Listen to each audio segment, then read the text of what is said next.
Hey everybody, before we get started, I just want to address a couple of things off the bat. Had some irrevocable color issues at the end. I have no idea what happened, but some of my footage got corrupted at the end, so we switched to black and white in the back half.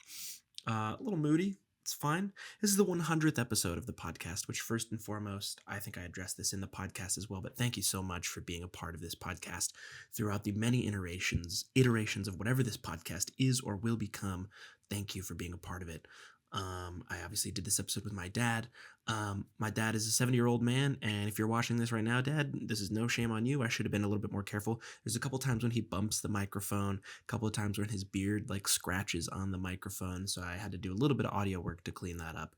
Forgive it. Hopefully the conversation is well worth the, I think, about 2.5 hours that we talked in total. So yeah, just addressing the audio issues up front.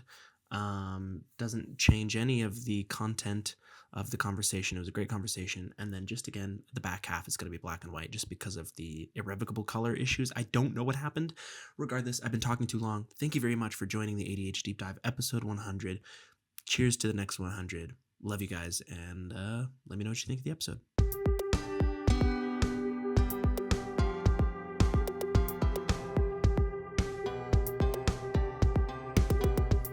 Hello, and welcome to the A.D.H. Deep-Dive, the show that's not about ADHD, but is filled with proof it exists.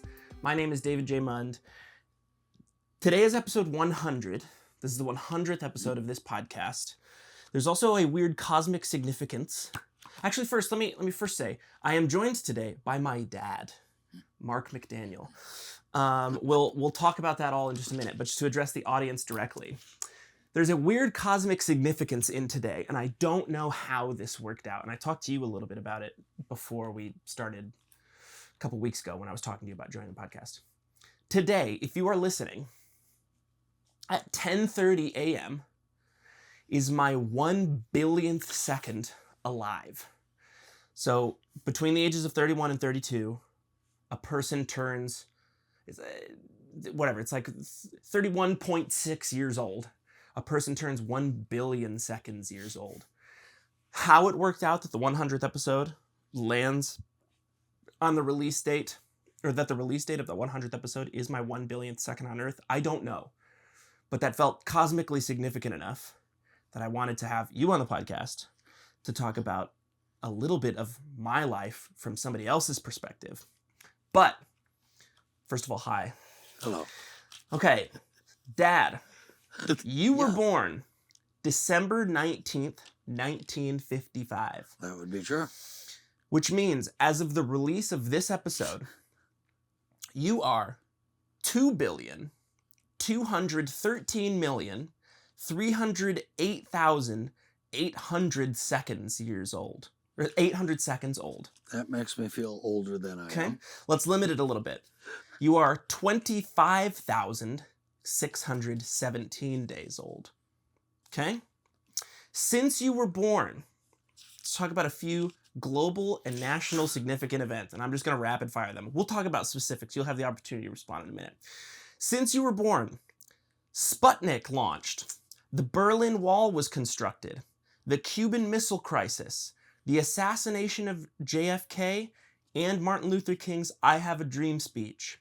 We landed on the moon, the Vietnam War, Watergate, the first personal computers were announced, the Soviet invasion of Afghanistan, the introduction of the internet, the fall of the Berlin Wall, Tiananmen Square, the fall of the Soviet Union, the Gulf War, the World Wide Web, the Oklahoma City bombing, Google was introduced, Y2K, 9/11, the Iraq War, Facebook launched, Hurricane Katrina, the global financial collapse, Obama, Osama bin Laden was killed, gay marriage was legalized, Trump, COVID, the widespread adoption of artificial intelligence, George Floyd, January 6th, the Russian war on Ukraine, the Israeli-Palestinian war, and you had your first grandchild.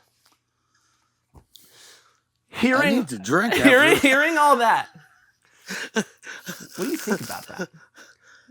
Also, just to address the audience, as per usual, drinking a little old-fashioned on the podcast, which, shall we? Thank you. All right, you're gonna hear some clinking here.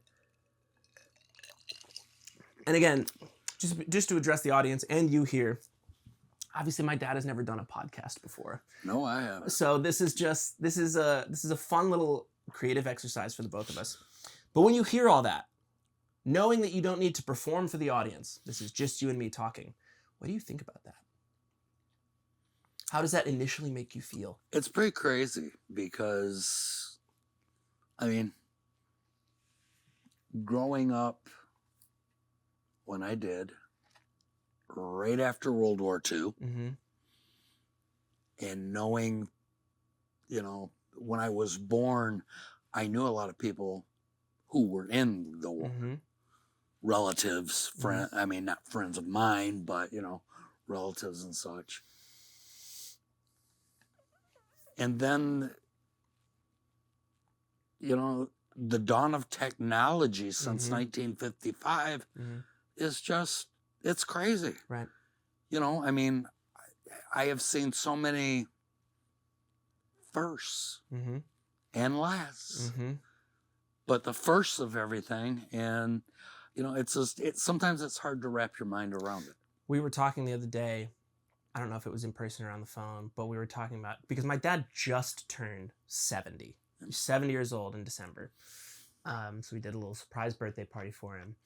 And then we were kind of like talking and debriefing about like what that was like and what does the world feel like now in relation to what it was when you were a kid. And the one thing that we like honed in on was like, well, let's start with the thing that we're even talking on. Because we're talking on a cell phone, which didn't exist. Not only is that cell phone capable of reaching anyone anywhere, it is also capable of recording. I'm recording on that same cell phone. Camera technology, massive, big, huge film that you had to use. Buildings. Now you can fit a supercomputer with super intelligence, super capable camera technology in your pocket. Use that to upload data to the world that anybody at any point can see once it's uploaded. Right. So the phone alone is a significant difference between when you were born. But yeah, I mean, listen, I'm not trying to call you old. You are old. That's in. I am old. You are old. I'm going to kind of dive headfirst into some stuff that I think is important to talk about. So you are 70 years old. Out of curiosity, not to right hook you here, are you aware of what the average age for a man in the United States is? Anymore, I don't. It's 73. Oh, snap. How does, again... No, that doesn't make me feel very good. Knock on wood. Knock on wood. Knock on wood. Basically, a part of what I want to talk to you about today, which doesn't have to be the main focus, it's just a thing, is like how time kind of just comes at you and a little bit about mortality and your thoughts on it in general. So first and foremost, again, not to like be a therapist in the room, but like hearing that number, how does that make you feel? Do you feel, obviously an average, right? You could live to 110. Yeah. You could have died at 2 years old. The average is 73 years old in the United States. Do you feel 3 years shy of the national average lifespan of a man in the United States? Oh, hell no. Yeah? No. I don't feel like I'm 70. Yeah. So, I mean... What does that mean to you, though? Like, you don't feel that you're 70, but you've also, look at this list, so much life has happened. Been through a lot in 70 years. Right. And that's not even to get into some of the more like specific life stuff, which we'll get into. Right. But like just looking at like how much life has passed you by in those 70 years, like, I'm 31. I understand that I am young, but if the average lifespan is 73, that means in about 4 years, I will be middle-aged. That's nuts. It is nuts. And it's made me think about my own mortality a bit. So let's limit it a little bit in scope. So just to address the audience here, I've talked about this on the podcast before. This is my dad. You are technically my stepdad. Technically. My biological father is also in the picture. I also talk to him. I also call him dad. But you came into my life when I was 6 months old. 6 months old. When you were 38, if that Approximately. makes Yeah. about 38. Approximately. So I am closing in on the age you were Yeah. when you met me. Now, again, to not be rude and talk about how old you are, talking averages, you were older for a dad, right? Like Yes. most people have kids in their 20s and Yes. early 30s. Yeah. Just given averages. And we always teased you about it when we were younger, but we called you old, Yes. right? Yes, yeah. Talking about like how you don't feel 70. When you're a kid and you look at somebody in your 30s, you go, that person's old. They know everything. I think about, now, whatever, I've talked to you a little bit about this. I don't want kids. Emily doesn't want kids. I'm in a very fortunate position to be like with somebody who feels the same way I do about having. Right. Now, does that mean I wouldn't be a good father? No. I think I'd be a good dad. You'd be a great dad. And I appreciate that. And I think that's true. But it's just something that I've never really wanted. Yep. I know that.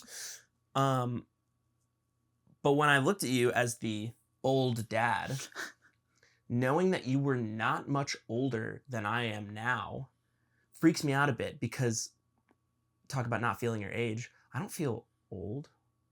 I feel like I was just a kid. Right. Because I kind of was. You were just a kid. Right. Well, and that's what I'm saying. And then so to think about how old you were when you came into our lives, you then were just a kid. I was just a kid. You had lived a lot of life. But I life. didn't feel like it. Because I have been through so many life changes in those short 38 years or whatever it was. Right. We're going to talk about some of those specifics, if you don't mind. That's fine. But I think to ease some of the tension, where were you born? We're going to go into interview mode. Where were you born? Where would you consider that you grew up? Because you moved around a lot. I was born in Lansing at Sparrow Hospital. Same. Back when it did not look like what it does now. Yeah. It was like one building and that was it, you know. It's like a government facility now. Yeah, exactly. Yeah. And we lived in Lansing. My grandparents lived 2 blocks away from the hospital. The elementary school I went to was 1 block away from the hospital on Bingham Street, for those who know Lansing at all. Inside baseball? You had to walk uphill both ways. That was later on. Okay. But, we lived in Lansing at different places. We moved around a lot.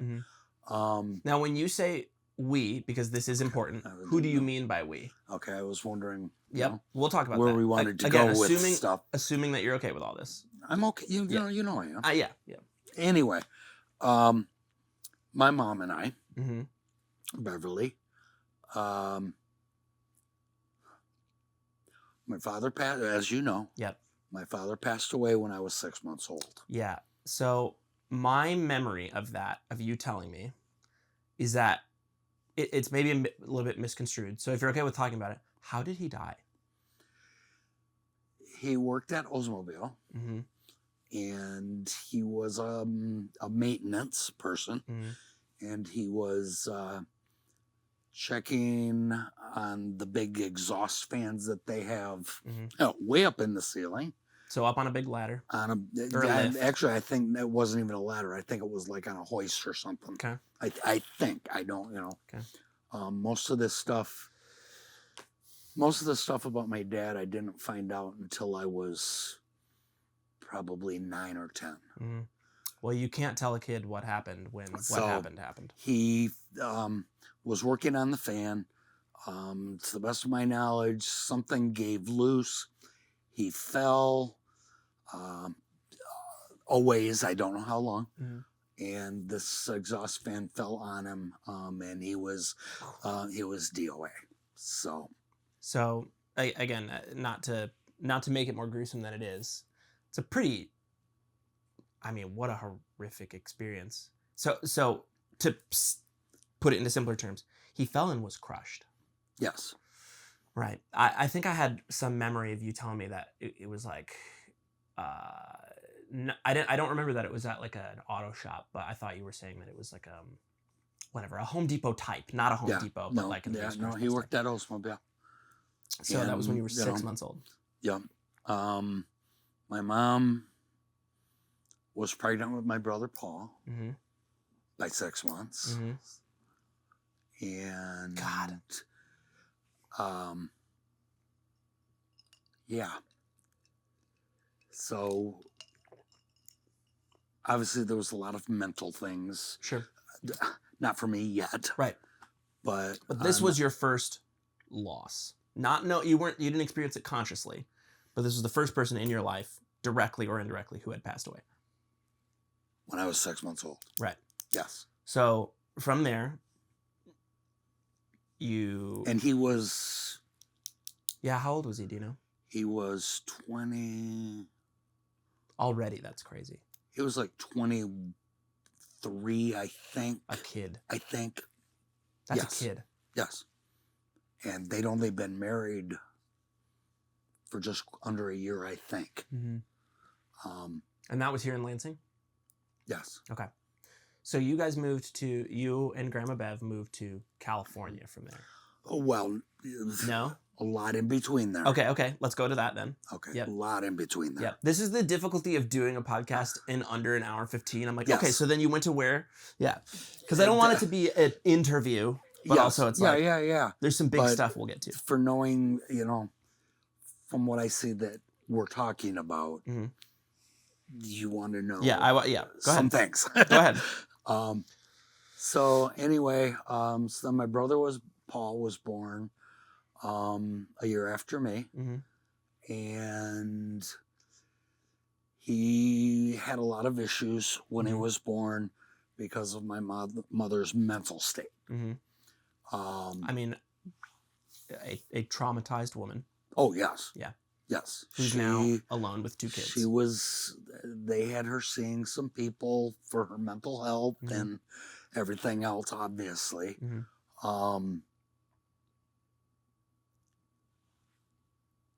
That time in my life, obviously you're only 1 or 2. Right. You don't remember a whole lot. Right.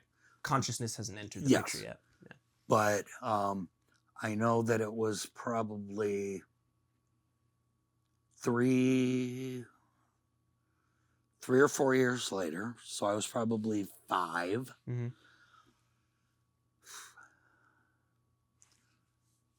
My brother Paul, because of some of his issues, they took him to a place called the Lafayette Clinic in Detroit. Okay. Which was for, I don't want to say mentally ill, but in those days, the late 50s, early 60s, that's what it was. Right. And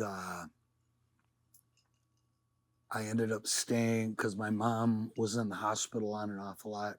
So I was staying with my grandparents, who... Your mom's mom and dad. Yep, my mom's mom and dad, yep. Grandpa Christie, who I credit a lot for who I am. But so I stayed with them. We used to drive, and this was when driving to Detroit was like driving across the country. Because it was literally Lansing, country, Detroit. Right. Middle America hadn't been built yet. Yeah. To see my brother. And some of that I don't remember, and I think a lot of that I don't allow myself. Or I didn't allow... Yes, I didn't allow myself... even as I got older. I mean, but anyway, so there was that. Keep talking. I'm listening. Sorry. Yeah, you're just okay. just to address the camera. Timber has gone. Our other dog has gone into full dream mode, so I have to wake him up before he starts like making a bunch of crazy noise on the podcast. Okay. But so anyways. anyway, so then I think Paul was there until he was 8. So he was probably in Lafayette Clinic for about 4 years. Okay. And when he got out, he went and lived with my grandparents. Okay. Because my mom couldn't Sure. take care of both of us, for one. Sure. And so he stayed with them, and he was on some, in the old days, Ritalin and, some of the funky drugs that, Sure. they used back then. Sure. And we all tried to have him as a normal, to grow up as a normal person. Mm-hmm.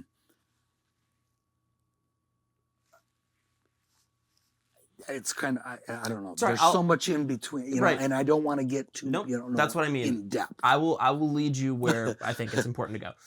So, at a certain point, again, this is just to kind of force the story here. At a certain point, so you've experienced a loss in a very difficult period of time. So these are your first like conscious existential experiences. Yes. Eventually, because you said you moved to California at like 12, right? No. When did you move to California? No, that wasn't until I graduated. Okay, all right. No, so in between them, seeing like my... careful of the mic. Oh, yep, sorry. Sorry. My father's parents, my grandma and grandpa McDaniel. Okay. Everybody on that side of my family was old when I was young. Okay. And they all cared deeply for Paul and I. Yeah. We usually didn't see them a whole lot, though. Mm-hmm. Holidays, Mom and everybody always made sure that, but they always treated us special. Okay. And they were, a totally different culture, okay. I guess, from my grandparents, my grandma and grandpa Christie, to my grandma and grandpa McDaniel, right. Because they were very, rustic is a little bit rough, but they were like farm people. They came, right, traditional values. Yeah, the McDaniel people came from southern Indiana, I think. Okay. But it's different than, so again, to maybe force your hand a bit. Yeah. So something I've talked about on the podcast a little bit, and if I'm getting too ahead of you, let me know. That's right. Grandma Bev identified as a Buddhist. Later on in life. Later in life. Yes. Okay, so when did that become apparent to you that Grandma was experiencing some sort of spiritual revolution? Like I say, I graduated high school in 1974 from Hazle High School. About a month before then, Grandma says, I'm going to California. You fucking hippies. Yes, I was. My hair was this long. Yep. I was senior class president. I did not know that. Oh, yeah. No, I was senior class president. My best friend, Robert, who we've talked about, he was my campaign manager. All right. And Woodstock, actually, from the Snoopy stuff, was my little hashtag or whatever you want to call it. That's dope. Hashtag, I don't know. Hashtags did not exist before. It was your campaign slogan. Or it was your mascot or whatever. That's my mascot. Yeah. Anyway, and I was in theater and band and choir. I was more into that than sports. All my friends were in sports. But anyway, then I graduated and Mom said, she tells me this and I'm like. So did she present this as like, hey, I'm going. If you want to come with me, please do. But just so you know, I'm going. Yes. Okay. And you decided I'm going to go? I decided I was going to go, and I'm glad we did. Sure. We jumped in our old... just to be clear, just you and her? Yep. Okay. All right. Yep. Paul at that point was still with my grandparents. Okay. He was, graduating from Eastern High School. Okay. And we packed up our... did we have the Cougar then? I think we did.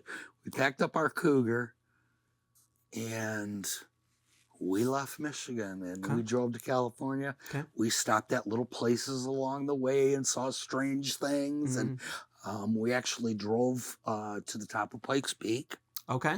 On the way out. You did a whole road trip. And yeah. Okay. And then we got to California and where were we living then? That was when we moved to San Diego. Okay. And what a trip. I imagine. Let's face it, it's, hippie culture in the 70s in California. Late 74. Yeah. Yeah. We lived on Mission Beach, which our porch was like overlooking I the don't ocean. know how far away that apartment building is. Mm-hmm. But that was the ocean. Yeah. That was the Pacific Ocean. Yeah. Never been there before. About 30 to 40 yards. Yeah. Yeah.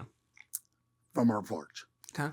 And so again, to lead the witness a bit, yeah. You experienced hippie culture in the 70s in California. Before California, but yes. Well, right, but I just mean this is happening at the same time. Like, oh yes, right. You did the whole road trip. You went out to California. Yep. You did the things that the conservative hate. You were a liberal who moved out to the West Coast. Yes, I was. But I got to see the greatest bands that there have ever been. Yeah. Live. Yep. At semi-small venues, but large venues also. Yep. Led Zeppelin, Pink Floyd, Fleetwood Mac. Yep. Blue Oyster Cult. I'm trying. Yeah, I was fortunate enough to be able to go to all these. These are this is another thing that I've talked about. My audience would know a little bit. Big Beatles fan, obviously. A lot of my rock and roll, traditional rock and roll music taste comes from you. All the CDs and the tapes that we listened to in your car, back in your blue.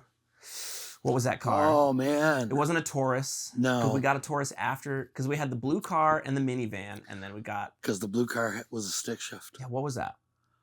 Wow, I don't know. I can't remember what it was called. That was forever ago. There was tapes. We listened to cassette tapes in that car, and a lot of Dad's music came from that. Anyways, sorry. Again, just trying to make sure that I stick within the time limits here. Yeah. So, okay. I would say that it's not even your business to talk about, so we don't need to talk about specifics here. I'm gonna jump through a bunch of your life here. Okay. So at a certain point, we don't need to talk about her or the experience, not yes, to disrespect. What's that? Yes, we do. Well, not yes. Well, we're going to. Okay. Not her. I'm saying at a certain point you get married. We don't need to talk about her. Yep. Is what I'm saying, because it's not. I wouldn't say that it's your. We don't need to talk about it in a public forum. Is the more important thing. Her name was Lori. Right. So he got married to a woman named Lori. in high school. Right. He got married to a woman named Lori. And at a certain point, you have a child. Kristen. When was she born? Kristen Ashley. This is another. I'm sorry to step on your toes. Very strange cosmic significance. Yes. Well, no. Yesterday. Sorry. No. But I'm getting ahead of myself. When was she born? Yes. Okay. Sorry. That's fine. December 30th, 1982. 1982. Her name was Kristen. Can you talk a little bit about Kristen? Yes. When Kristen was born, she had Down syndrome. Right. Which when did you find that out? When she was born? Did they tell you about that when she was still? They didn't call it Down syndrome then. They said there were some issues. I think we found out specifically about a month after. Mm-hmm. At first you're devastated. Sure. But as we came to find out, Down syndrome is not the end of the world for people. Right. Back then though, right. It's it's totally different than it is now for certain things like this. But back then, doctors were just starting to come out of the I am God, I will tell you what you want to hear and you will believe me. Right. Well, I didn't subscribe to that. Right. Because you were a fucking dirty hippie. This is true. I grew up with, Mm-hmm. But anyway, with Down syndrome, you know, it was doable. We did Right. stuff. She went to the Beekman Center in Lansing. Mhm. It was beautiful. It was so perfect. Got to meet some very good friends. And then we found she was 3. As you know how difficult this is. Right. And again, I want to respect that. And that's to whatever degree you but want you to talk know about this. I Is will, fair. And I know you will. That's why this is okay. I've always been able to share with a lot of people. I mean, a lot of people right that now. I do not know or that I do know. It doesn't matter. Right.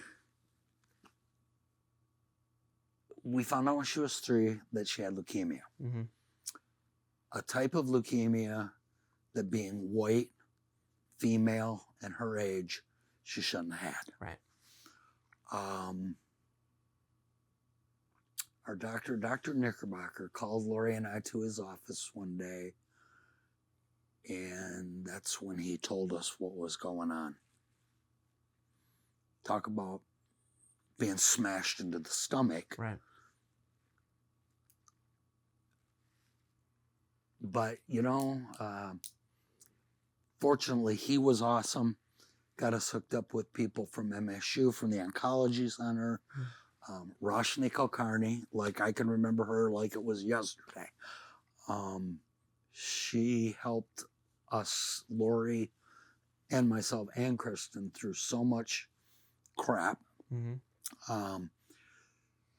They ended up finding specifically what type of leukemia she had, because they sent all of her stuff to the UCLA Medical Center. And it was a student there who actually figured out what, you know, her diagnosis, as it were, what it was. But anyway, through MSU, you know, it was a rough, you know, it was a rough next 2 years. Right. So this is 85 to 87 then? Let's see, 82. Because if she was born in 82, you said she was 3. So yeah, it was 85. Okay. Well, in late between 84. 85 late 84. Okay. So And just to walk up the ladder here, you're experiencing the difficulty of having a child, which on its face, a newborn to a toddler, that's a tough phase. Then with Down syndrome. I think I was like 28 too. That's nuts to me. Again, a kid. You're a kid. Yeah. I mean, are you an adult? Yes, certainly. But yes. But you're a kid. Yeah. And this child has Down syndrome. And this child is diagnosed with leukemia. And you're a kid in the 80s. You know, it's a lot. But go ahead. So leukemia pretty much sucked the life out of everything. Yeah. However, Lori and I both did the best that we could do, and we tried to go above. I especially tried to go above that. It was very, very hard for Lori. She was, I mean, Lori, the thing with Lori is because she was a little bit different than I was. I mean, she was a little bit introverted and blah, blah, blah, not, you know, outgoing Mr. Sure. And can I ask, when the doctor tells you that your daughter has leukemia, do they say, and we're of course going to do the best that we can, or do they say the odds aren't good? They didn't really say that at first. Okay. But because of the type of leukemia that it was and all of the variables, I think we knew. Yeah. I mean, you always, you know, you don't give up hope. Right. I mean, well. And you especially can't, I mean, whether your child has cognitive disability or is a fully conscious, not to say that she's not fully conscious, but you know what I mean? Like, you definitely can't let them think they're dying. Oh, yeah. Like, and you we have never to be did. a strong person for them. Kristen was in the hospital a lot, probably starting 6-7 months after the diagnosis, on and off. You know, we had to go through spinal taps, and where I would physically have to hold her. Yeah. so there was some comfort there. Everybody was always very wonderful to us and treated her like she was a person. Right. It got to the point where the disease started to take over. Oh, Gus. I told you he's a good therapy dog. I know he is. Yeah. But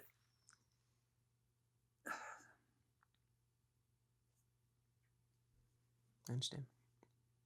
I mean, you know that I know the words I want to say. Yep. While she was in the hospital, this was back in the time when, like, you could smoke in the waiting room and stuff, and you know. Dude, you could smoke anywhere till like the early 2000s. This is pretty true. Yeah. But we used to hang out in the lounge, a bunch of the parents and I, and we were not the only people there with chronic issues that people had. Right. As far as I'm concerned, some of them were worse than Kristen. Sure. Which is horrific to think about on its own. Which is hard to say. Yeah. But I also almost immediately started to become a parent advocate. Okay.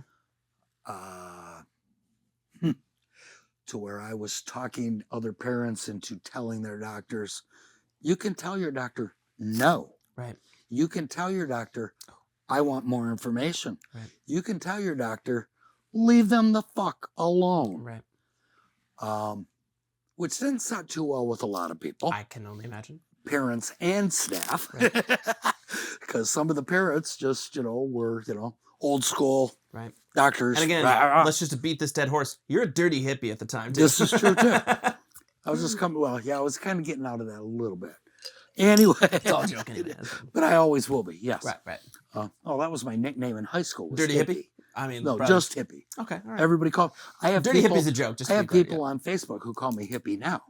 I mean, it holds up. So you just don't have the hair for it now. Anyway, yeah, no shit. Yeah. I mean, brother. But so, like I say, I was very adamant about that.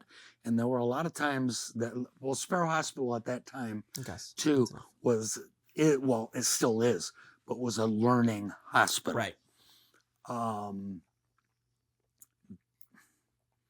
Dr. Steve Gurton, who was the head of pediatrics, if it wasn't for him and Roshni Kulkarni from MSU Oncology, I don't know how the three of us would have made it through what we made through. He was very open, very understanding of where I was coming from. I kept a journal. Can I ask if you still have those journals? Do you still have those journals? No, actually, the journals, Roshni Kulkarni asked me if she could have them. Wow. Because I was very specific in my journals. These weren't just journals of, we're having a good day, we're having a bad day, blah, blah, blah, blah, blah. Times. This was times, meds, changes, her feelings, all of these things. They were, sounds real cocky, but they were better than a lot of the notes that nurses and staff and people like that were taking. Well, just to be clear, you've said that this is also a learning hospital. This is a good insight for doctors and nurses and students about the people that you are treating. Yes. It is not just like this is a person. This isn't a customer who comes in. It's like this is a human being with thoughts and feelings and emotions and opinions, and so it's a good insight. See, that's the thing. Kristen couldn't portray that. Right. So that had to be me. Right. And because of that bond that I had with Kristen, plus Lori. Right. worked in the lab.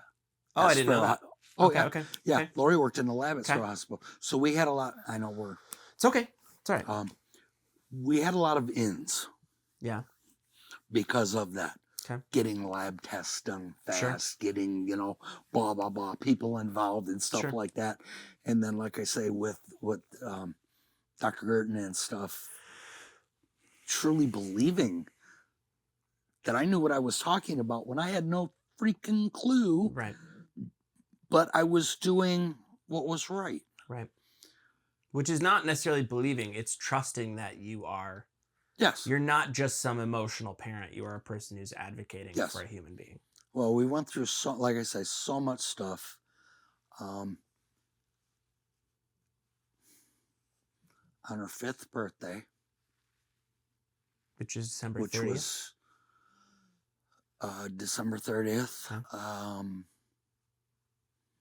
1987.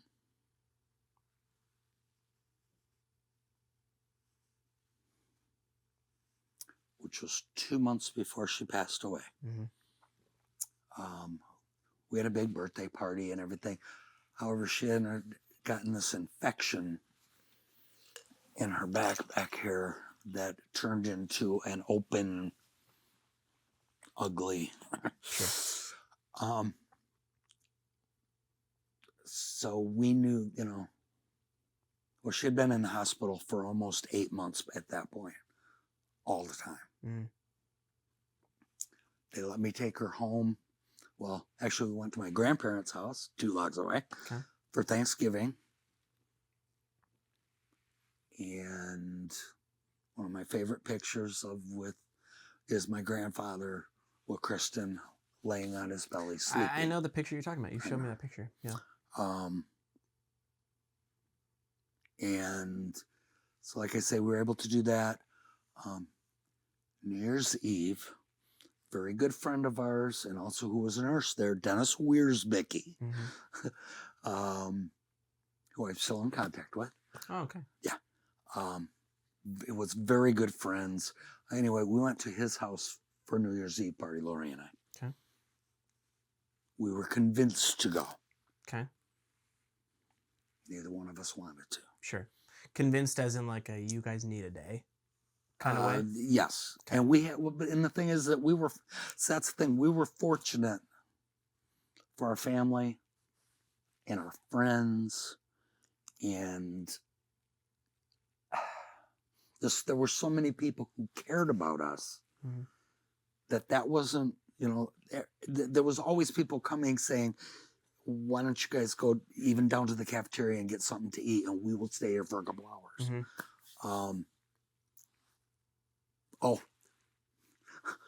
We have to preface a little bit. Okay. Because this is one of the biggest things, which I can't believe. About a year after the leukemia, I was working for Meyer at that time. Okay. On Lake Lansing Road. Okay. They sponsored a bowl-a-thon for Kristen. Oh, that's right. You told me about that. It was pretty big time. Yeah. They raised like $4,000 off this bowl-a-thon for us. Wow. Somebody also got us in contact with Make-A-Wish Foundation. Oh, yeah. I forgot that they were involved. They sent... Sorry, Lori. Watch the mic there. Oh, I'm sorry. I poked mine as soon as I said that. But, yep, I understand. We're talking about hard stuff. Yep, sorry. Hey, Gus. I know. But they sent Lori and Kristen and I to California, where we stayed with my aunt. Oh, cool. Eva, okay. who I did not know from my brother or my father's sister. Okay. But we got to stay in their place.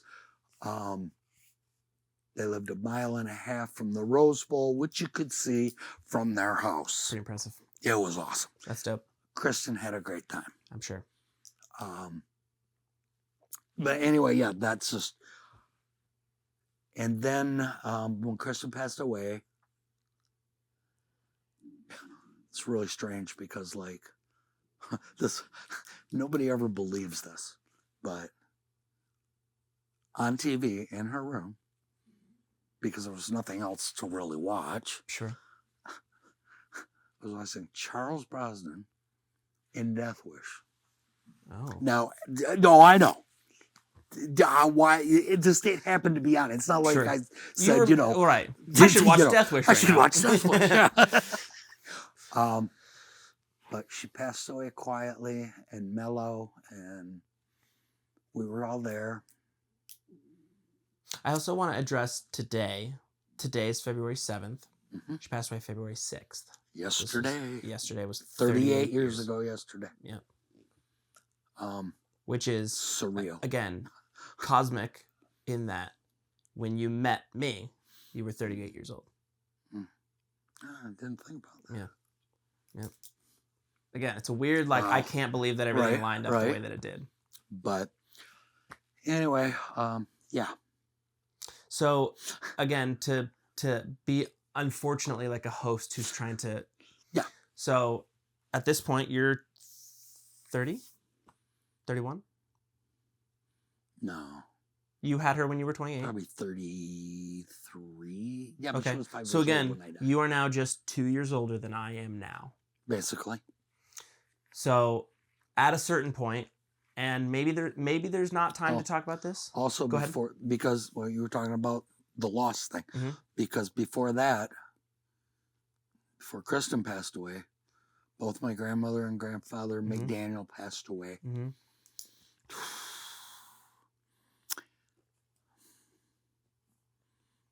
And then shortly after Kristen passed away, my grandmother Christy passed away. Mm-hmm. Who I credit for who I am. Yeah. Well, her and my mom. Yeah. But, and then about a year after that is when my grandfather passed away. So this is, and I'm sorry to make it so analytical. At the time that you're 34, you've experienced 6 like crucial losses. You know, I'm sure you knew people who passed away, but these are... Because I had other relatives. Yes. Right. So this is dad, daughter, grandparents, grandma, and then, so 4 grandparents. Okay. At that point, yes. Right. So maybe there's time to talk about this, maybe not. And maybe it all depends on what your timeline is like. I know it's your timeline. Well, but I just mean, so just to break the fourth wall here, Emily's at a princess party right now. So we have the apartment right now to be shooting this podcast. And we're kind of on the timeline of when she gets back, we kind of need to wrap up. But if she goes out, maybe we film a part 2 or whatever. We'll see. So, okay. When you are 38, so again, this is maybe a thing that isn't necessary for the podcast, but at a certain point, and you've kind of expressed to me, maybe there's stuff beyond this, but it's very difficult for this is just statistics, right? We don't need to talk about what the relationship was like, but most parents who lose a child don't inevitably stay together. That is a difficult thing. And that is true. We didn't. Right. The year after Kristen passed away. Right. Lori and I got divorced very amicably. Right. I did the divorce myself. Right. Right. She had her stuff. I had my stuff. We were both knew that we had to go on. Right.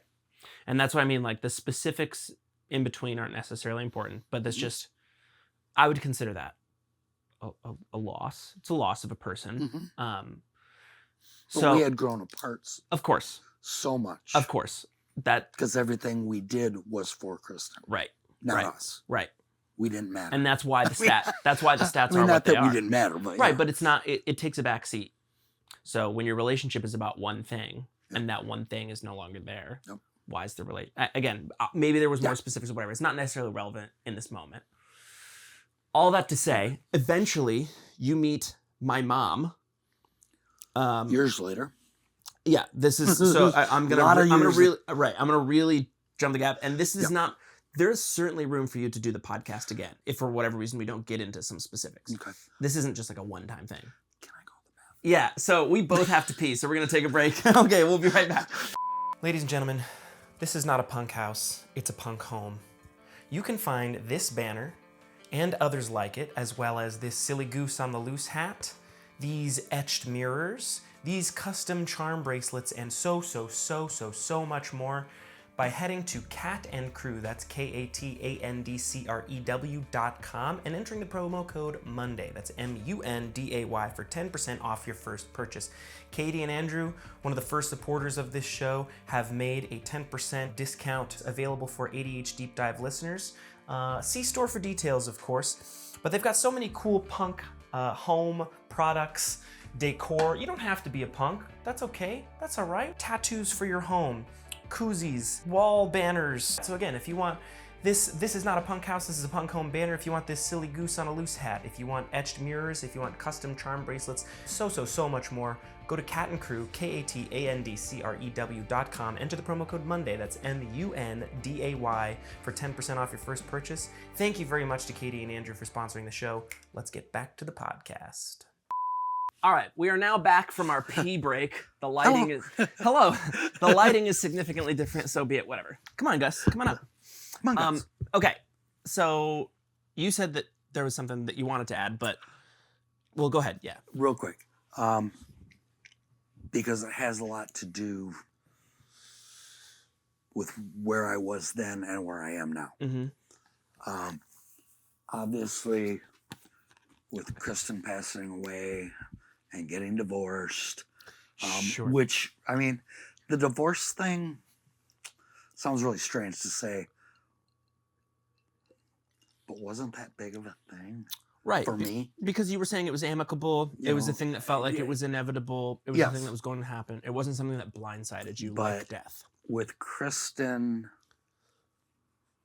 was a total different story. Sure. Right. I was pretty much on a collision course with hell. Mm-hmm. Go ahead and keep talking. I'm just adjusting things. I was... You're good. Keep talking. Okay. You're good. I was drinking a lot. Yep. I mean, obviously, from when I grew up, I was doing... No, listen, I talk about drugs and alcohol on this podcast all the time. Everything I've ever done. No, I know. Yeah. But like I say, I mean, obviously, when I grew up in high school, in California and everything, I did a lot of drugs. Not really to excess, but I did a lot. To some, any is excess. Then, yes, that's true. But at this point, it's to excess. It was really hard. And I was really got into cocaine.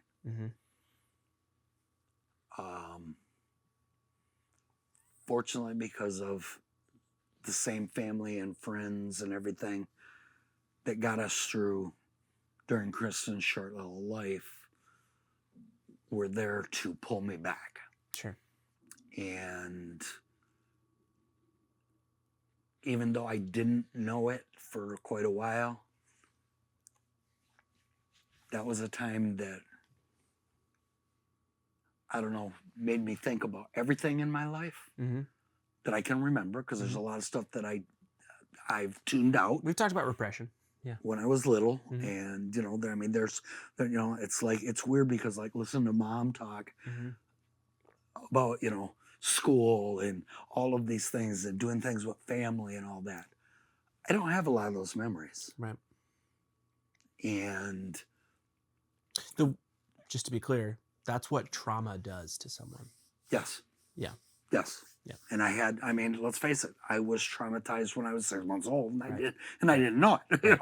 Right. But anyway, like I say, I started. I was working at Meyer and on Lake Lansing Road, and that's when I met my mom. Your mom. Right. Lori, also spelled differently. Yes. Very important. Different Very Loris. important.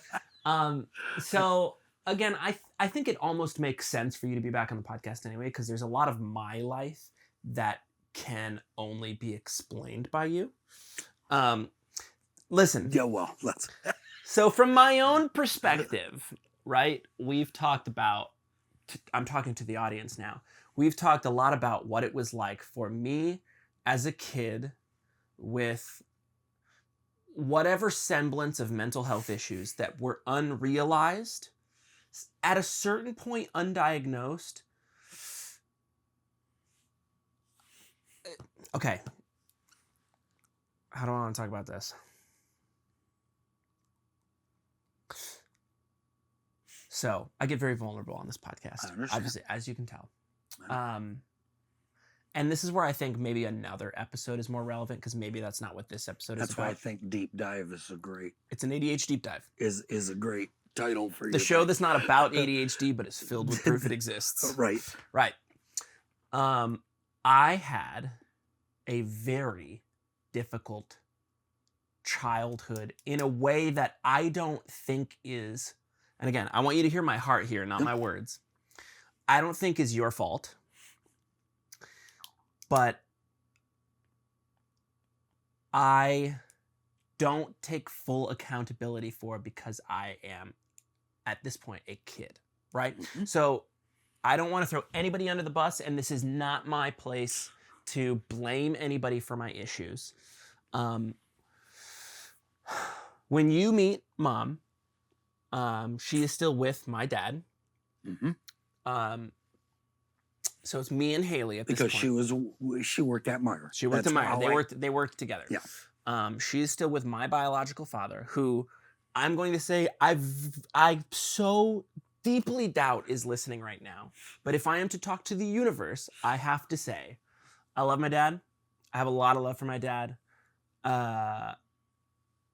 Especially when I was younger, my dad was a very angry guy.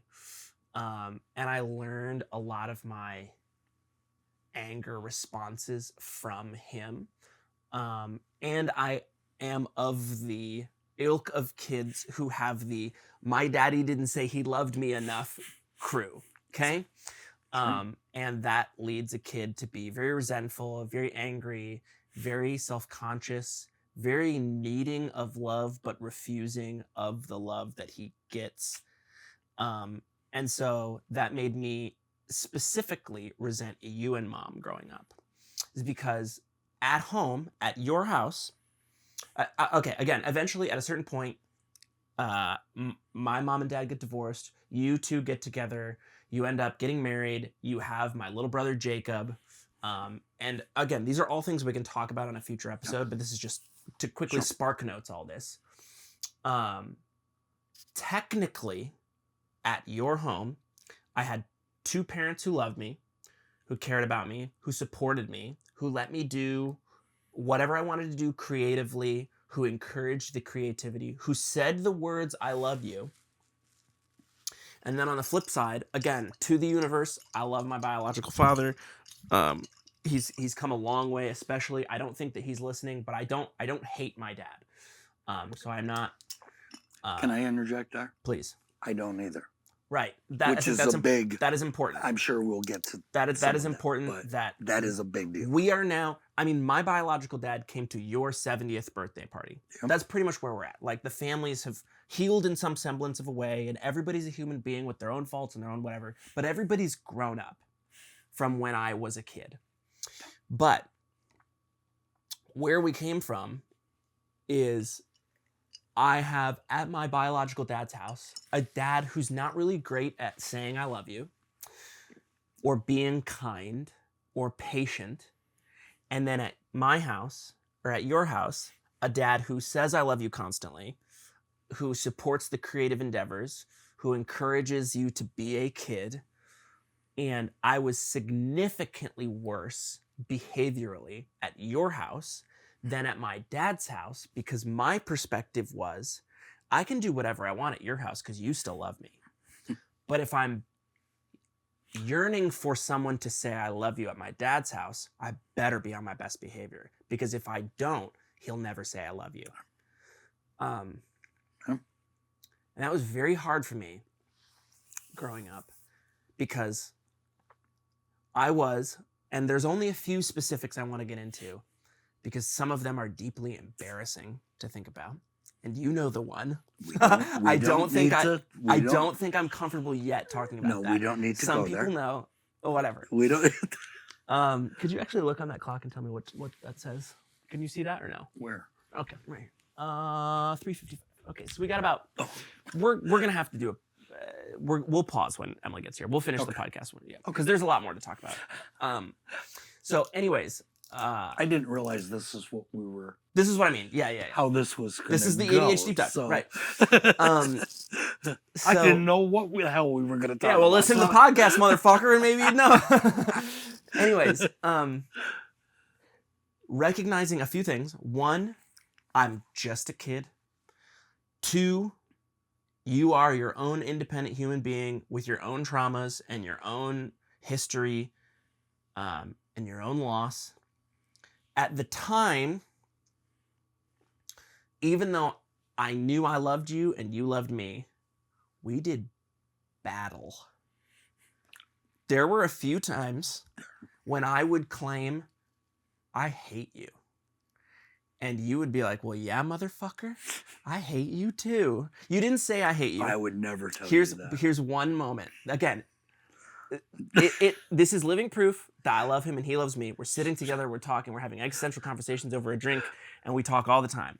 There's one specific moment where I am being absolutely downright horrific. This is not just a behavioral thing. This is like, I'm throwing things, I'm breaking things, I'm hurting my younger brother, who is your, biological child, and your only living biological child. And you are coming at this from a trauma response, which I understand that this kid calls me dad and he's my son, but he better not hurt my kid, right? You're in a protective mode. And I'm hurting Jacob. And especially Jacob, because after losing Kristen, I mean, you and I understand. When Mom and I got together, right? You and Haley and Mom regenerated. Yep. And I mean, you wanted to be a dad. I've wanted to be a dad since I was 10. Right. And that's what I'm saying. And then when Jacob was born, it was just like, there's a difference. Oh my God. Somebody to carry on the family name. Right. Which I don't ever really think about it that way. No, but there is a biological reason that you feel that way. Deep down in my gut. Mm-hmm. That's biology. And you know. I know. Just to address the audience. And, yeah, go ahead. I do not, especially today, I am just as much your son as your biological son is. There's no doubt. There's no question. You always have been. But there's a biological reason why at the time when we were all so young, you were extra protective of Jacob. Because he was, again, whatever. He was literally your blood. And you have already lost a child at this point. So I'm just, again, we've all grown up. And I've taken accountability for some of my behaviors. You and your sister both, over the years, earlier years, let me know. Because it always seemed like Jacob could get away with anything. Right. Jacob would do this. Jacob could do that. Blah, blah, blah. You don't let me fucking do anything. Right. Which is bullshit. To a degree. Anyway. But this is that trope, right? Of like the older sister, the middle sibling, and the younger sibling. The younger sibling gets to get away with whatever. That's just what happens sometimes. It especially makes sense when listen, when I was a kid, I knew that you lost a child. But We've been pretty open about that for I've known that for as long as I've been conscious. But could I feel what that meant when I was younger? No. Right. No. Yeah. From my perspective, my younger brother just got to get away with whatever. All right. Meanwhile, and he's got two parents that love and care about him. And I am desperate for my biological father to in any way show that he wants me at all. Right? And so when I see the one father I have at home, because I had you guys for 2 weeks, and then every other weekend I would go to my dad's house, and then I'd come back, and then I'd misbehave for 2 weeks, and then I'd be on my best behavior every other weekend. But anyways, I remember one specific moment where we started calling you dad early on, but I remember I had to be physically restrained when I was younger. Like, you guys would have to pin me down and hold me still. And, I was on Ritalin when I was a kid. To let the frustration out. Sure. Well, no, it was to protect everyone from me. But I was protecting us, but I was also trying to protect you. You're right. Doing that. Because I would hold you until it got out. as much of your energy that you were I would punch myself out. That I would make you, be physically exhausted. Sure. I would physically scream and pull and stress and strain and fight and claw and scratch and punch until I physically couldn't anymore. Now, here's the thing. As a 31-year-old, if I had a kid who was hurting my wife, hurting my son, punching holes in my wall, breaking the home that I've paid for, what would I do differently? I don't know. I don't know. But maybe, even though I don't know what the right answer is, that maybe wasn't the best answer. Right? I'm not blaming you. Oh, no. I'm just saying. Again, I wouldn't, and you're probably right, but what do you do? I'm not blaming you. But what do you do? What do you do? I have no idea. When Ritalin's not working, when child therapy's not working, when having conversations with my biological father isn't working, when giving me everything I want isn't working, when taking everything I have isn't working. Nothing worked. What do you do to a kid who screams and punches and breaks and insults and screams and fights and leaves and hurts? You hold him down until he punches himself out. That's it. I get it. It's not right, but maybe it was the only option at the time, especially in the late 90s, early 2000s. Right. So what else was I supposed to do? I get it. Right. I'm not blaming you. No. I don't mean it that way. So I know that. I remember a specific moment, and this is, just to be clear, in hindsight, funny to me, but if you were to tell anybody else out of context, this is really fucked up what happened here. I remember a specific moment where you're holding me down because I've hit somebody or I've broken something or I've whatever, and I'm screaming and I'm sweating and I smell. Now, you were not an alcoholic, but I smelled alcohol on your breath. I have a visceral memory of you pinning me down. I smell alcohol on your breath. I'm screaming, I'm fighting, and I go, from now on, I'm calling you Mark. And you go, oh yeah, well, from now on, I'm calling you little bitch. I don't remember that. Oh, yeah. Oh, my goodness. Oh, yeah. Well, listen, dude. It's fine. Just again. No, just I know, clear. but It's I'm just fine. saying It's fine. This is more of a testament to where we are now. Oh. I'm just saying, it was not easy to have me as a kid. Now, this is just as a kid. This is before middle school. This is before high school, when I become physically stronger than everyone in the home. At the time, I could still be restrained when all this is happening.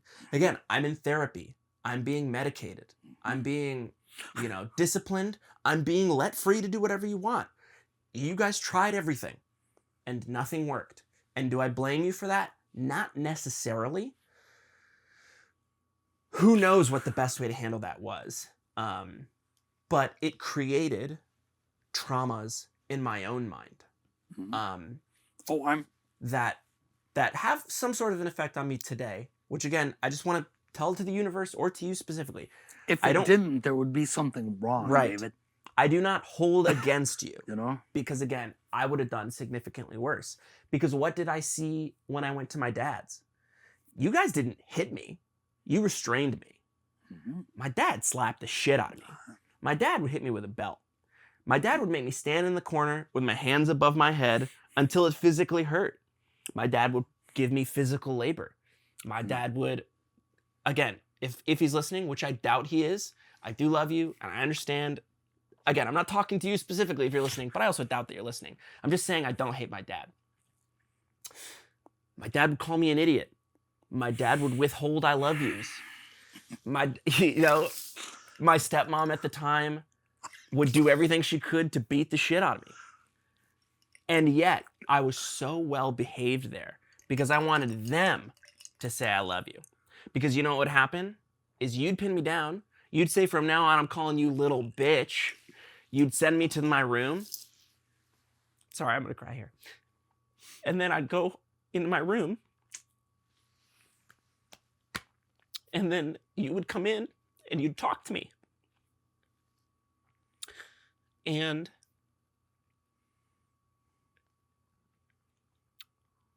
because love from me was always the way to get through to you. Right. So you and I had a saying. Is that fair? I mean, you and I had a saying. It comes from The Lion King. Which I cry every time Every time, dude. We'd talk about how hard that was. How hard that moment was. And it would end with, listen, I'm sorry that I treated you this way. I'm sorry that I held you down. I'm sorry that we fought. But I love you. And do you know why? Do you remember what you would say? Because we'll always be pals, right? So in The Lion King, there's this moment between Mufasa and Simba where Mufasa says, because we're pals, right? Simba would say, right. He goes, because we always will be, right? Right. So that was how we would end our fights, is you would say that. And it left me with some impression that, like, even though I'm being a horrific child, who if I were to talk to young David, I don't blame him. He obviously had some shit that needed to be sorted out. And I take accountability for that, but I also hold a lot of guilt. But if I was talking to that kid, I couldn't tell him that it's like his fault, but I also don't blame you. Yeah, Anyways, I was left sense. with the impression that I had a father who loved me and who cared about me, and that was my view of what it would be like to have you as a dad for the next unconditionally for up until, of course, this moment.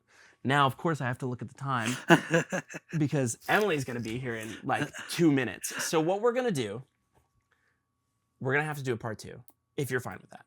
We're going to have to pause for a minute because Emily's going to be here in like 2 minutes and she needs to get a whole bunch of stuff done.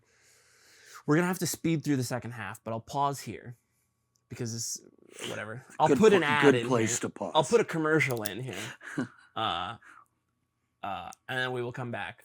But yeah, so this will be a longer podcast than usual, but I'm going to pause here. So just addressing this. We'll be back. Okay. For what it's worth, actually, if we have a minute, and fuck it, who cares? This is my show. I'll do what I want. It's the 100th episode. This is the 100th episode special. I call this show the A.D.H.Deep-Dive. The early episodes, I would say, it's called the A.D.H.Deep-Dive because when I was a young kid, I was diagnosed with ADHD, and that kind of defined a lot of who I am. Again, not necessarily going into like crazy specifics, and maybe we are going to stay on me for a second here. I was diagnosed as what was called at the time like an alphabet kid. Yes, you were. So ADD, ADHD, which are seen as two sides of the same coin at this point. OCD, ODD, which was oppositional defiance disorder, which basically meant you can't tell me what to do. Again, knowing that you loved me like a child of your own, what was that like from your perspective? Having a kid who like was easily distractible, couldn't really follow directions well, couldn't really focus. From your perspective. That's kind of strange. Yeah. Talk as candidly as you want. That's fine. Huh? Talk as candidly as you want about it. And if you don't have much to say about it, that's fine too. I never really saw the individual labels and whatever the hell it was. Right. You were my son. Sure. And were you fucking difficult a lot of times? Yes, you were. But at the same time, I mean, it's just like when Kristen passed away, you do what you got to do. Right. Or with Kristen, all of her problems and stuff. Right. You do what you have to do. Right. And, yeah, I mean, was it difficult sometimes? There's no doubt about it. And you know that. Right. But, I never saw you as the kid with ADHD. Though. Right. Which, for what it's worth, I've only talked about this a handful of times on the podcast. ADHD is one of those things that, like, I don't know if you're familiar with this now because maybe this is a generational thing. ADHD now is like trendy to have. So people are like eager to say, I have ADHD or I have autism or I have whatever, because, and now this is generalizing certainly to a degree, and this is not everybody, but it excuses their bad behavior. Gotcha. And so they say, well, you can't blame me. You can't fault me. I'm autistic or I have ADHD, and autism is a spectrum and ADHD is on that spectrum somewhere. But people excuse their own bad behaviors by saying, I'm autistic. So it's like trendy to have. Whereas for me, it was fucking humiliating. Like, it was embarrassing to say that I have ADHD because it was like an affliction I had. Yeah. And does it help me now to recognize that some of the reasons I can't focus, or some of the reasons I'm not content just doing one thing at a time, I'm easily distractible, does it help me say I have ADHD, or does it help me to say, well, I have ADHD and that's why? Sure. But it also feels like a fucking excuse that I don't want to allow myself to just say. Sure. Because, you know, when I was younger, I was in therapy and they would make me like try to understand what that was. And I was really disinterested in hearing what that was. Anyways, again, show that's not about ADHD, but filled with proof it exists. This is not what we're talking about. But, okay, to really like whiplash and move in back into, unfortunately, heavier things. No. Okay, so again, at this time in my life, you're in your 40s. You're in your like mid to late 40s. When? I mean, when all this stuff that we were talking about. Yes. Yeah. Yeah. Which again is the next decade ahead of me. Do I feel like I have aged a lot since my 20s? Yes. Have I aged a lot since my teens? Yes. But it doesn't feel like it was that far away. 40s are not that far from me.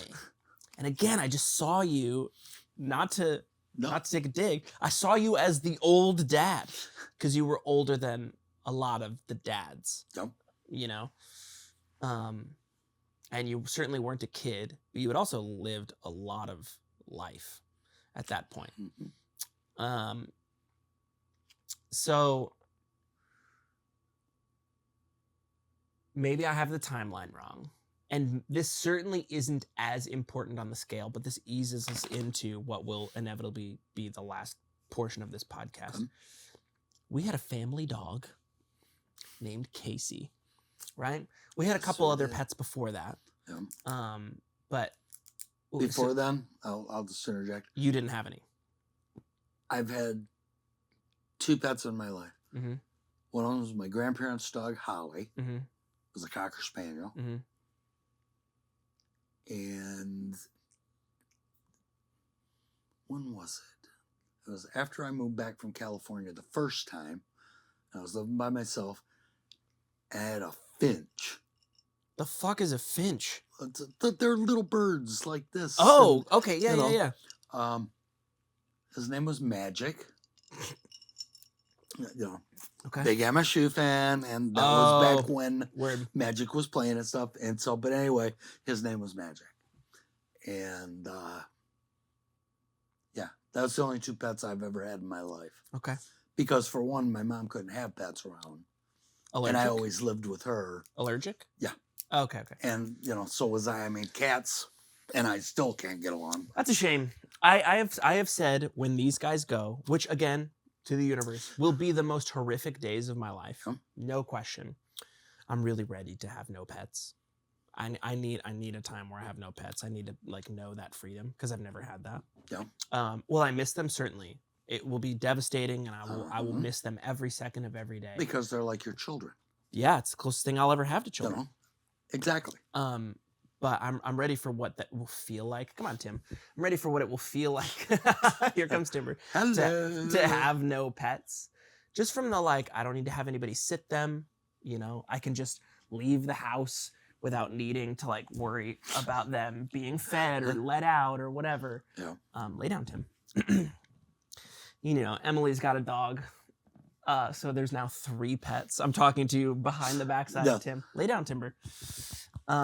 Okay, he's just gonna be there, so we're just gonna pretend like he's not there for a That's minute. He'll lay down. But if anything in the future, maybe one day I'll have a cat. But I'm not worried about that. I'm now. sorry. Oh, whatever. So okay, so Anyway. we're just gonna spend like a minute on this, because again, if we're talking about a theme in this podcast, maybe it's loss. We had a brief stint of having a pet named Max, who was a tough dog to have, which unfortunately, was he a violent dog? I guess technically, but he was only violent on like occasion, but it was to the degree that it was unsafe to have around. I'm going to talk to you under because timber. of Jacob. Yeah, to have under a young boy, Jacob. It was like dangerous to have Max around. So Max, because he was so protective of him, right? And anytime we tried to discipline Jacob, right, Max would snap. Yeah. So unfortunately, Max had to go. Took him to a shelter, and Max then got adopted, which is great. That's fine. Whatever.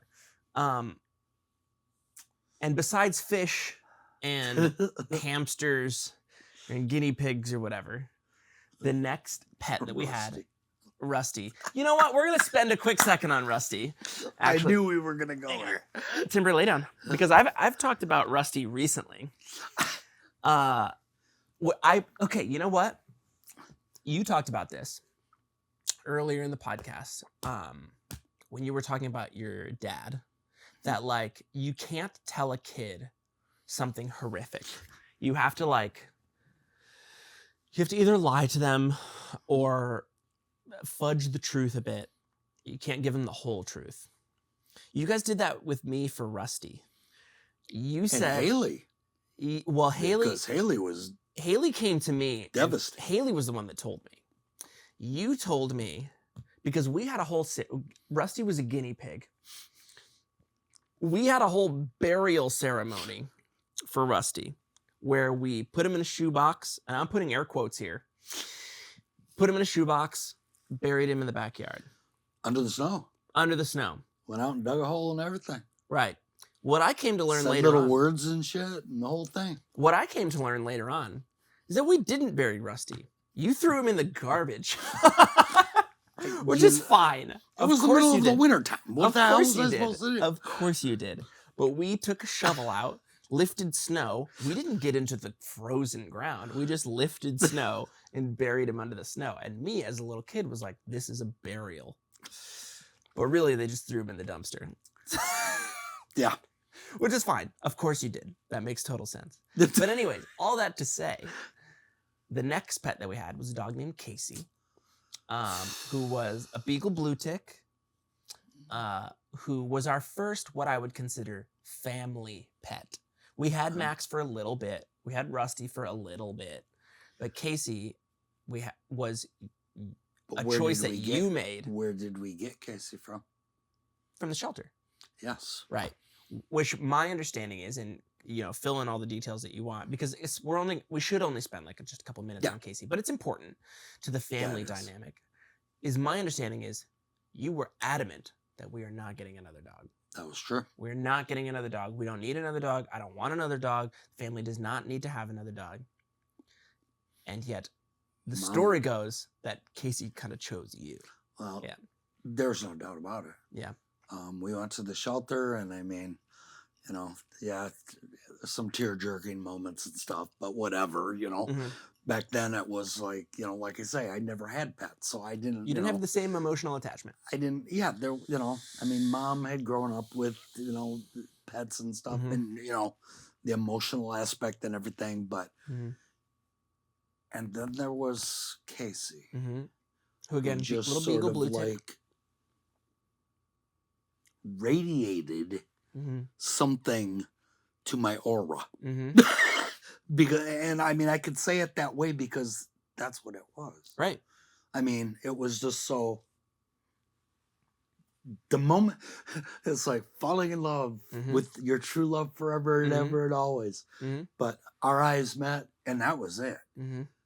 We came home with a dog. Yeah. Yeah. And then that dog. Here, before you go there, because I can tell you're going there, because we'll get there.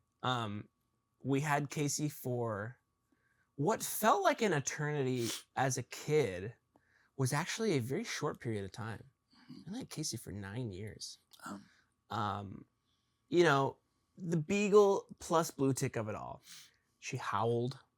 She barked. Was a bit of a menace. I was just a boy. Obviously, as with all dogs, and we will talk about the specifics of it all, but she passed away at 9 years old, which meant she died right before or right during my freshman year of high school, which means we had her during all of my childhood, which means we got her in, well, I was either kindergarten or first grade, which meant all through elementary school and all through middle school. My childhood was defined. That was my childhood pet. Casey, I don't know that it was cancer, but she had a tumor in her throat, which I'm going to maybe talk about something that isn't my business here.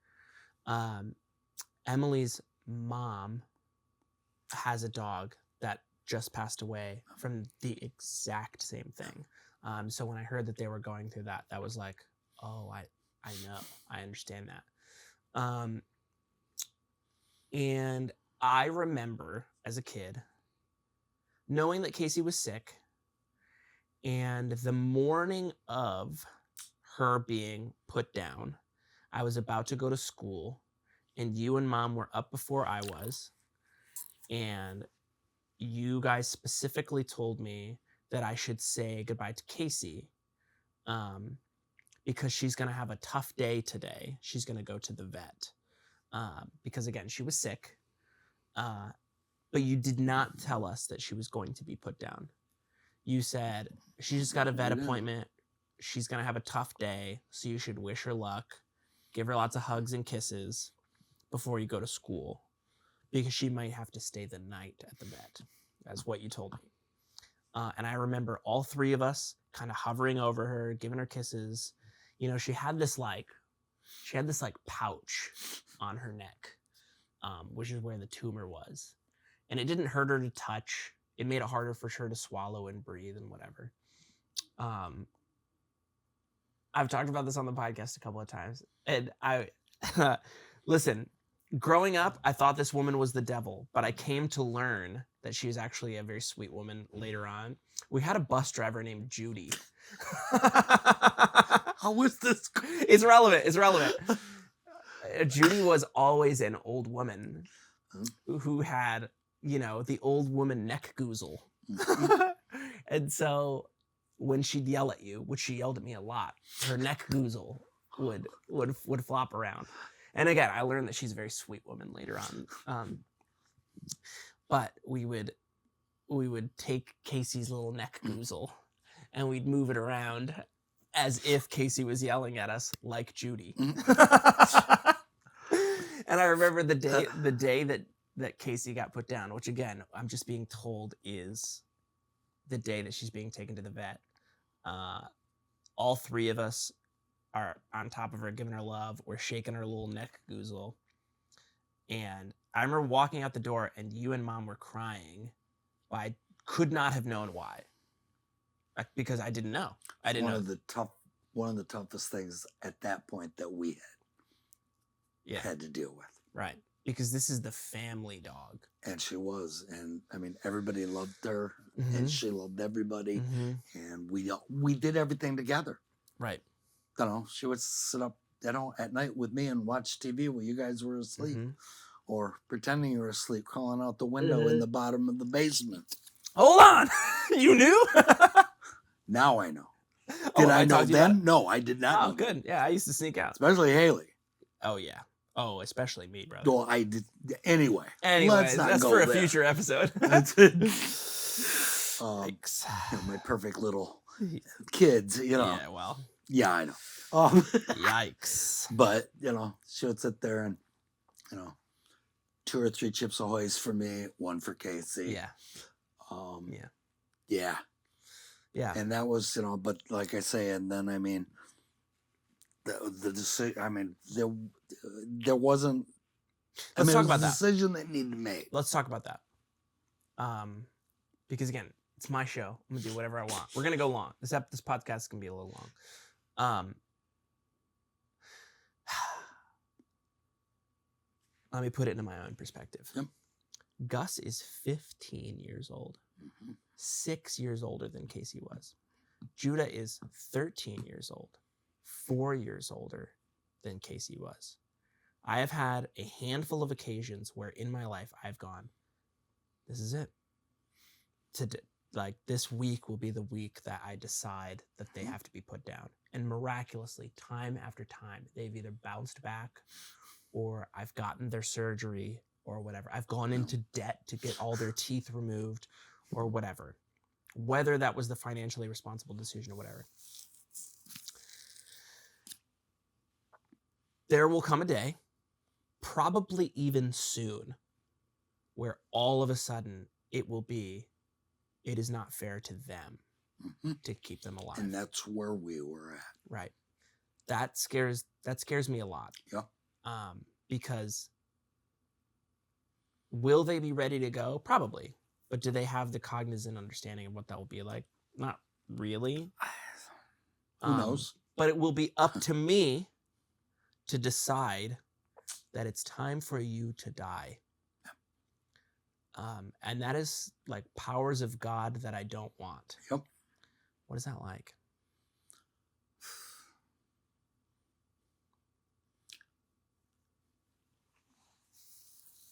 Unfortunately, I've had to deal with that a couple few times times now. in my life. Right. I'm not going to go into it again. That's fine. With some of it. But it was Kristen. Mm-hmm. It was our decision to be more, I don't know what the word is that I want here. To continue on. Right. I guess. Do you want to continue treatment or let? Yes. Yeah.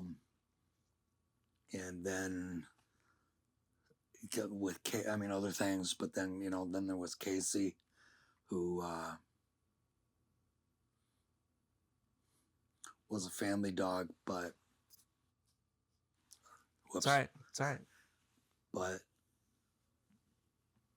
because of our connection, it was again for me like losing a child. Mm-hmm. But it was the right thing to do. Right. Because just to address the audience, she was suffering. Yes. She was suffering.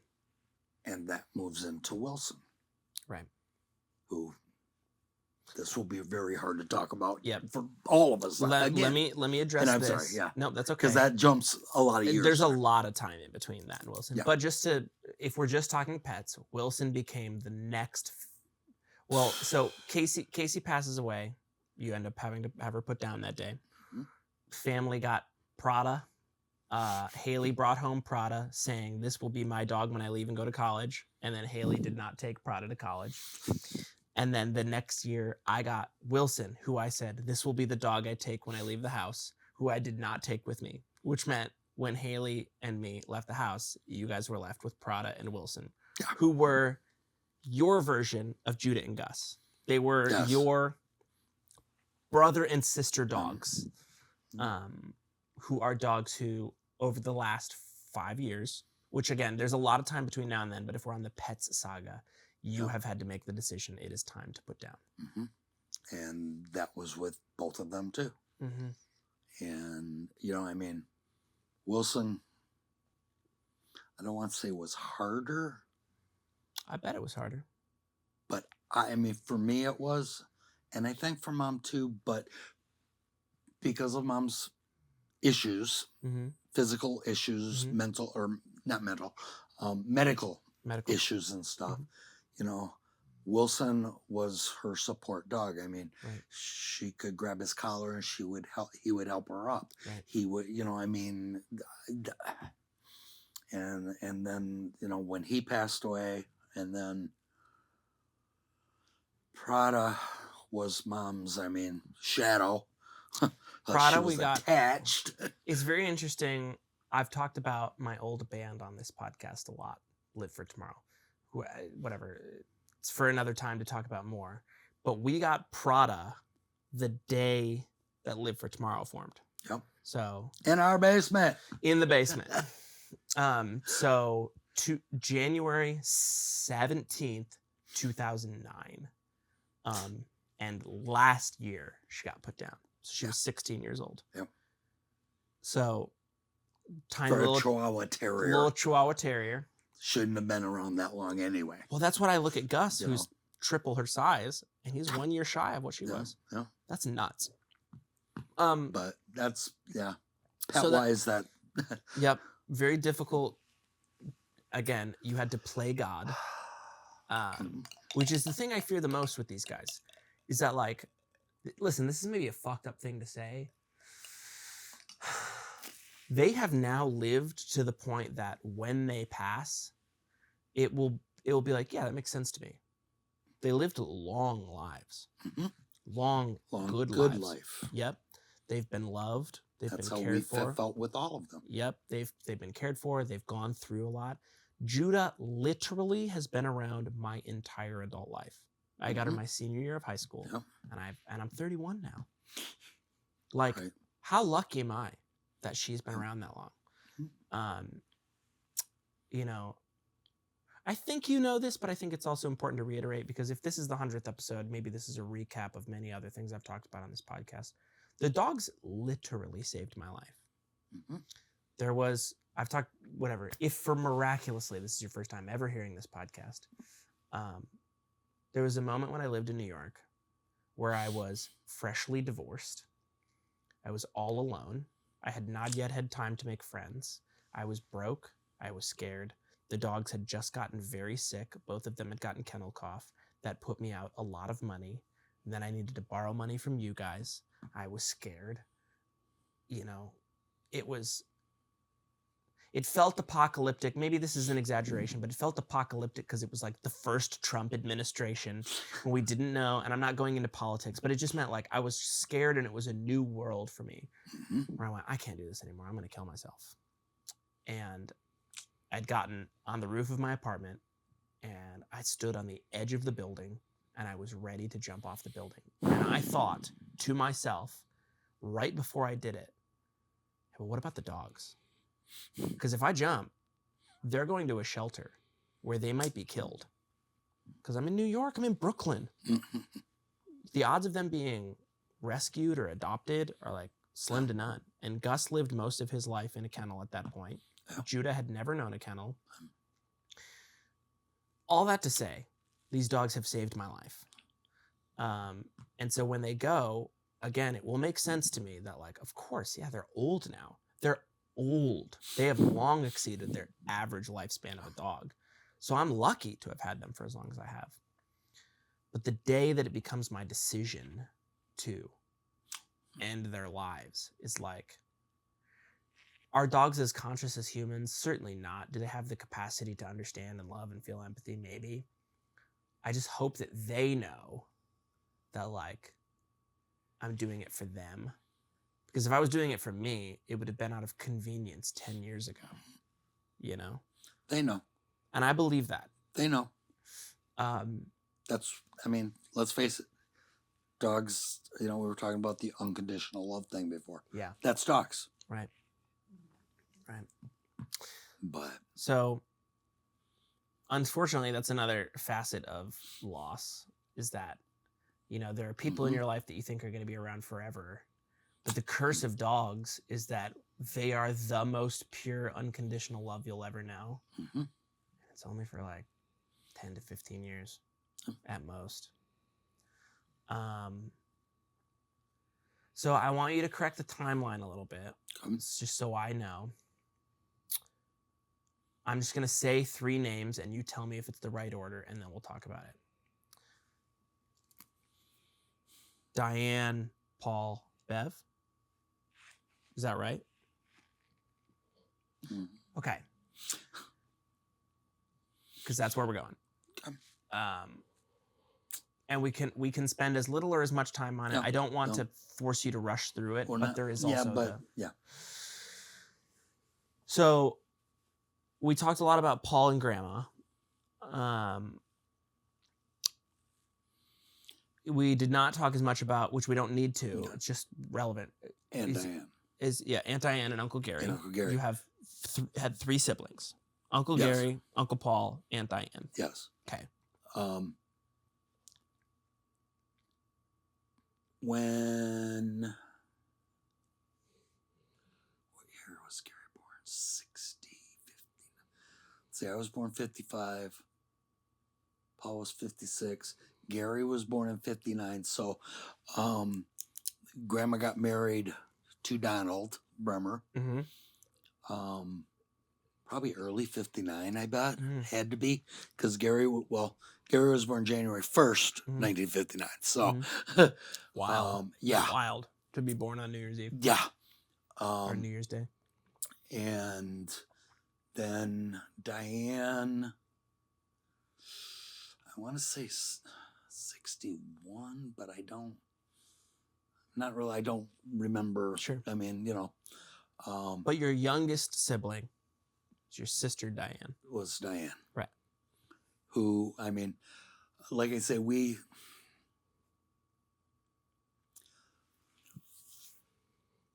very strange childhood up to that point.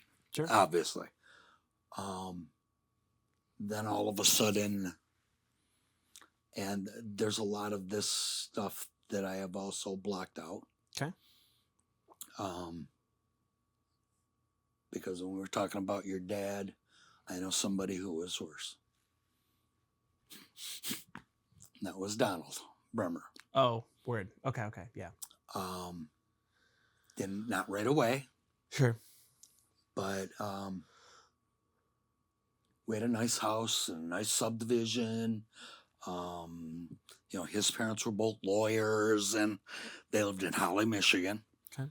And when I don't think Diane, because in 1963, I think it was 1963, Diane was probably 1, maybe 2. And our house caught on fire. I totally forgot about this. I'm not going to go into that. Okay, that's fine. We'll go into it off air. But... We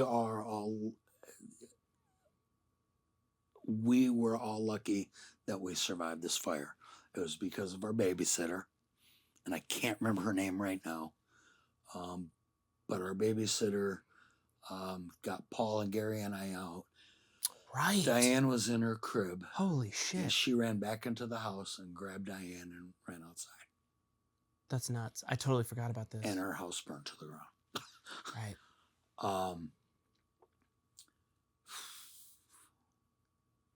Like I say, I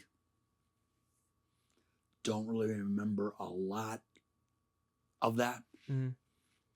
Trauma. It's repression. I mean, just devastation. Just even living there for the couple of years or whatever it was that we lived there. I was 6, 7, something like that, maybe 8. I don't know. Young enough to not know. To not know, but at the same time, old enough to remember. Yeah. Right. And that's the curse of like childhood trauma, is that you don't know why it's happening, but you know that it is happening. And so you're not old enough to. But you don't. You build up the callus in your brain. Right. Right. But was it 1 year, 2 years? It was 1 or 2 years later, they got divorced. Mm-hmm.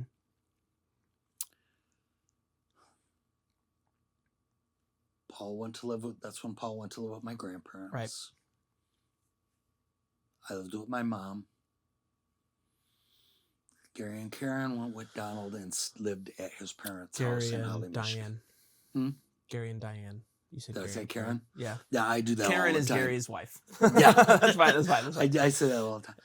And didn't see them very much growing up. Mm-hmm. I mean, sometimes at holidays, sometimes not at holidays.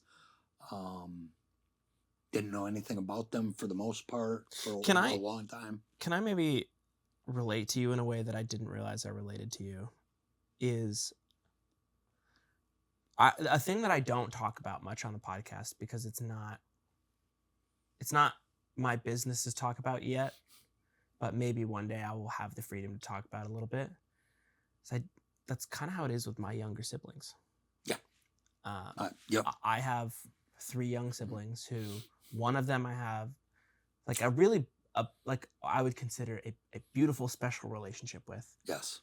She's awesome. I love, I'm going to get emotional now. I love her so much and I'm so proud of her and I'm so happy for her. I also have a younger brother. This is not the Jacob and Haley of it all. So whatever. I'm gonna break it down. Haley is my older sister from my mom and biological father. Jacob is my younger brother between mom and you. Then I have Hannah, Nathan, and Ruby. And Hannah, I have a very special relationship, and especially as she gets older, she is able to relate more to me, and I understand her a lot more. Nathan, it's starting to become that same thing as he gets older. I start to be involved in his life a lot more. Ruby is not my business to talk about. Unfortunately, I haven't talked to her in many years. And that is the unfortunate circumstances of what it is to have a sibling of a divorced parent couple, is that they go separate ways and I don't get to have the relationship with them until they get older. And I fervently believe that when she gets older, I'll be able to have a relationship with her, but she's just not old enough yet. Yeah.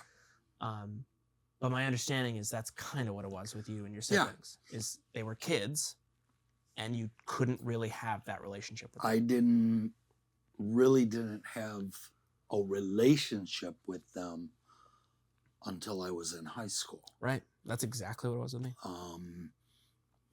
I think Gary might have been in 7th grade, maybe 8th grade. I don't know, something like that. It would make sense by the timeline. And they had, in between all of that time, Donald and the kids had moved back to Lansing and lived on a house over on Pennsylvania Avenue. And so we would go over there once in a while and, whatever.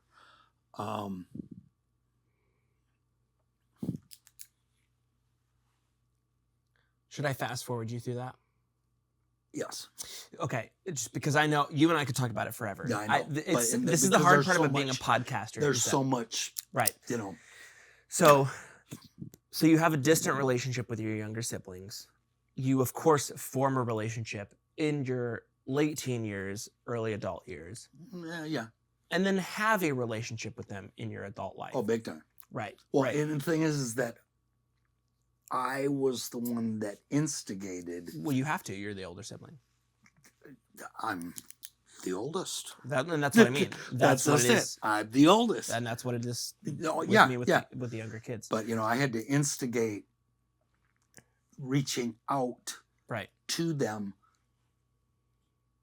behind some people's backs. Of course. But we did, the connection was pretty immediate. Mm-hmm. And then we have, we grew together and knew each other. Right. Finally. So I'm going to, again, whiplash you. Yep. Kind of right hook. If I have the timing right, is it 2007, 2008 that Aunt Diane gets sick? Am I right on that? That's probably. She gets sick? Yeah, because it was after I had my TIA. That was 2005. Jesus Christ. That was 2000. Oh, yeah. My dad had a stroke at a certain point. We'll talk about maybe on a future episode. Yeah, that we can't get into. That's a whole thing. Dad is glad he's here. Yeah. Yeah. Of course, Dad is glad he's here after the 70s, too. So, Yeah, well. Hell of a drug. Yay for drug. Oh, no. Listen, you get a thumbs up from me. Sorry, kids, but, Yeah, anyway. all the kids listening. Anyways, so yes. But anyway, yeah, it was probably around then, yes. Okay. 2007-ish. Okay. My sister Diane passed away. Well, let's start with this. She had lung cancer. She was diagnosed with cancer. Yep. Because I like getting hung up on the semantics here. What, we talked about this with Kristen. At what point did you learn this might kill her? It happened really fast. Yeah. We're talking probably 6 months. Jeez. So I don't. So you found out she had lung cancer. But I knew, I found out she had lung cancer. And of course, she had been married. And my sweet niece, Jessica. Just to be clear. Who was very much the same age as Kristen. Mm-hmm. I wanna talk about Jessica for just a minute because Jessica is the one person from your family who I probably have. Listen, we certainly don't talk all the time. We don't talk often, but she's the person from your side of the family that I talk to the most. Mm-hmm. That when we planned your 70th birthday, I was the most excited when she told me that she could come. Because, I know how much Jess means to you. I know how much you mean to Jess. And when I was a kid, going to, as we'll get into, all of these funerals, she was the one who was close enough to my age, who was able to be the one to be come with me. Yep. You can come with me. Yeah, she was old enough that she was older and wiser, but she wasn't one of the adults to me. Yeah. Well, yeah. Right. So. And when Diane passed away. So again, just to reiterate, Jessica is Diane's daughter. Right. My niece. Right. I helped Jessica. I went day after Diane died. We, obviously had to take care of her apartment and blah, blah, blah, blah, blah. And Jessica was still young, younger. High school. And Uncle Mark had to do what Uncle Mark, Dad, does. Family is family, no matter what or who you are. Right. And I always held her so close anyway because, like I say, her and Kristen were born, I think, 6 months or so apart, something like that. That's nuts. And I'm sorry. Maybe this is just relating your story to me. It's nuts to think that had Kristen been alive, she would be my stepsister, and she would be my older stepsister, the same age as Jess. That's nuts to me. When Haley has talked about Kristen, I would always have a sister who would be older than me. Right. Let's face it, that I've never been the step word thing, No, we've not. And I don't mean that. But I'm talking to the audience here. But a lot of people, think that's a big goddamn deal. When it comes to the legal system, you are my stepdad. Yes. But in mine, you're just my other dad. Yeah. I have two dads. Like I say, you're just my son. That's right. all there is to it. Yeah. There's no step words. But yeah, I know it's weird. Yeah, I didn't realize that she would have been the same age. And so yeah, I was. Yeah, I helped Jess through all of that. Yeah. And then Grandma passed away. Well, it was Paul first, right? No. Okay. No. All right. So then let's talk about that. So. Grandma. Are you sure? I believe that you are right. Oh, Grandma Fox. Oh. Sandy. We can talk about that. I wasn't intending to talk about that. But yes, no, that was. But that's another. That's right. That's right. So when we're talking about loss, and loss, let me take over on this then. I will. This is the first loss that I think I experienced consciously. My mom's mom passed away. My grandma Fox. I actually just talked about this on a very recent podcast. So whatever. This is my subjective experience, and of course you have your own take on this. When Grandma Fox died, the story as it has been told to me is that Grandma and Grandpa Fox used to go to Florida during the summer or maybe during the winter. They would go to vacation in Florida. And it was just a regular trip. They were just out there doing their thing. Grandma wasn't sick, And on their way back, I believe, on their way home, my Grandma Fox had a stroke in the car. And despite some aside from medical, she's taken to the hospital and she's unconscious and whatever, for all intents and purposes, she was almost immediately pronounced dead. It was a stroke that took her life almost instantly, and she was kept alive for a little bit to do. Let's see if we can resuscitate her or whatever. But it was, again, to use that word or that phrase, DOA. And I'm going to talk about this in a very blunt way. So you know what? I'm actually going to pivot from addressing the audience to pivot to specifically addressing Mom, who I know is listening right now. I apologize for the blunt way that I'm going to talk about this, but it's more just I'm talking about my subjective experience. Grandma was the first dead body I ever saw, which I'm sure behind the scenes, this was a horrific, devastating, this probably had a massive effect on your marriage. This was a real test of what it's like to be a supportive husband and a supportive father while, one of the most horrific days of a person's life happens. But for me, it was just all of a sudden I was told Grandma died. And then the next day we were at her funeral. Wasn't the next day. It wasn't the next day, but I just mean for me, yeah, sure. I was 7 years old. Exactly. I have almost no memory of. I have memories of Grandma. Good memories. She loved you. And I remember loving her. I just don't really have many, I maybe remember what her voice sounds like. I also, this is a thing that I think is kind of precious. I also remember what she smelled like. Mom? Yep. We talk about this often. Listen, do I believe in an afterlife? I don't think so. Do I believe in reincarnation? I don't think so. Do I believe in the spirit? I don't know.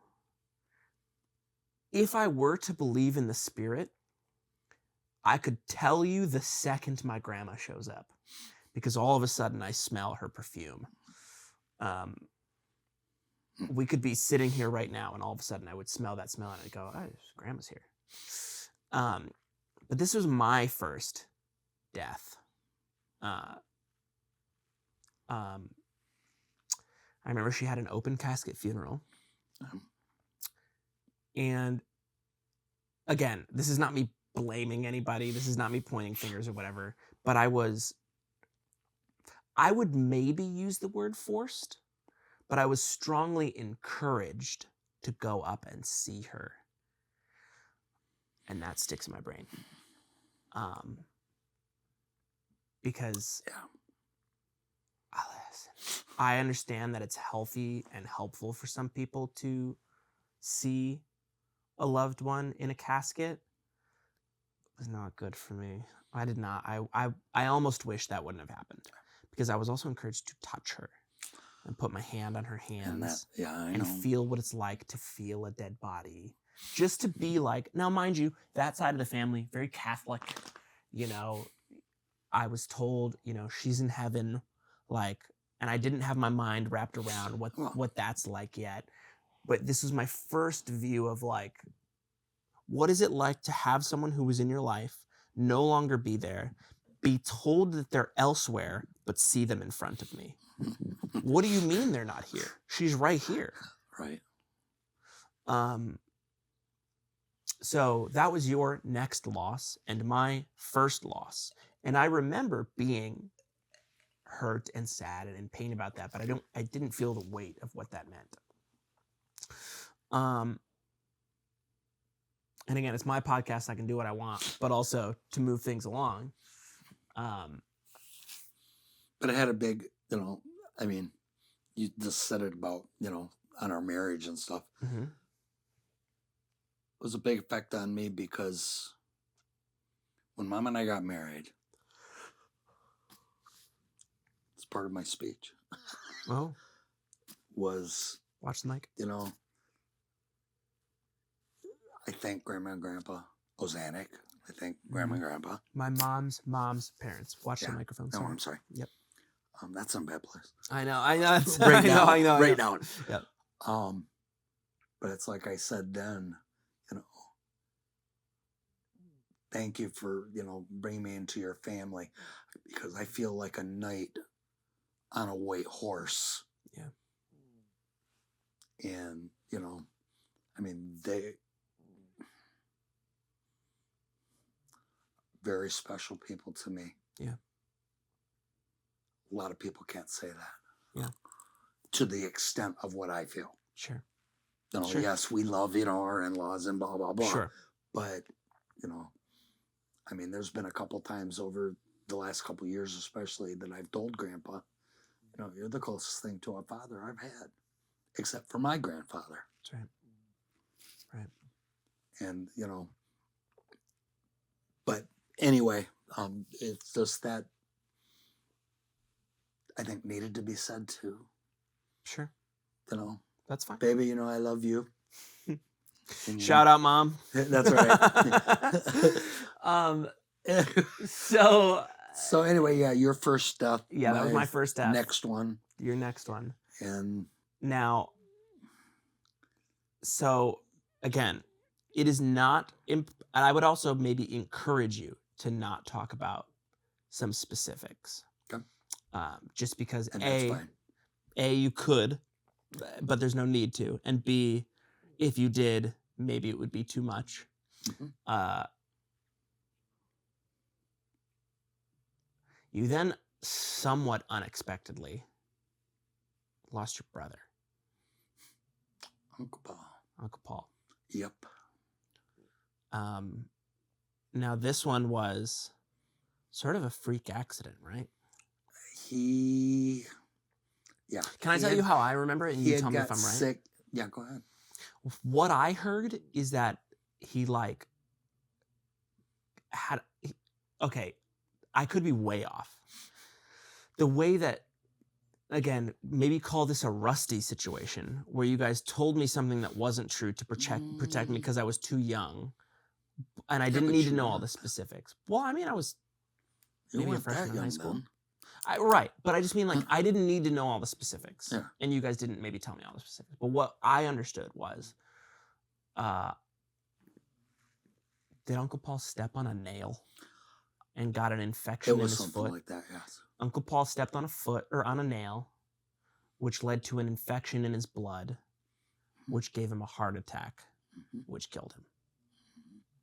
So it was not like he has cancer and there's like a building. Yeah, no.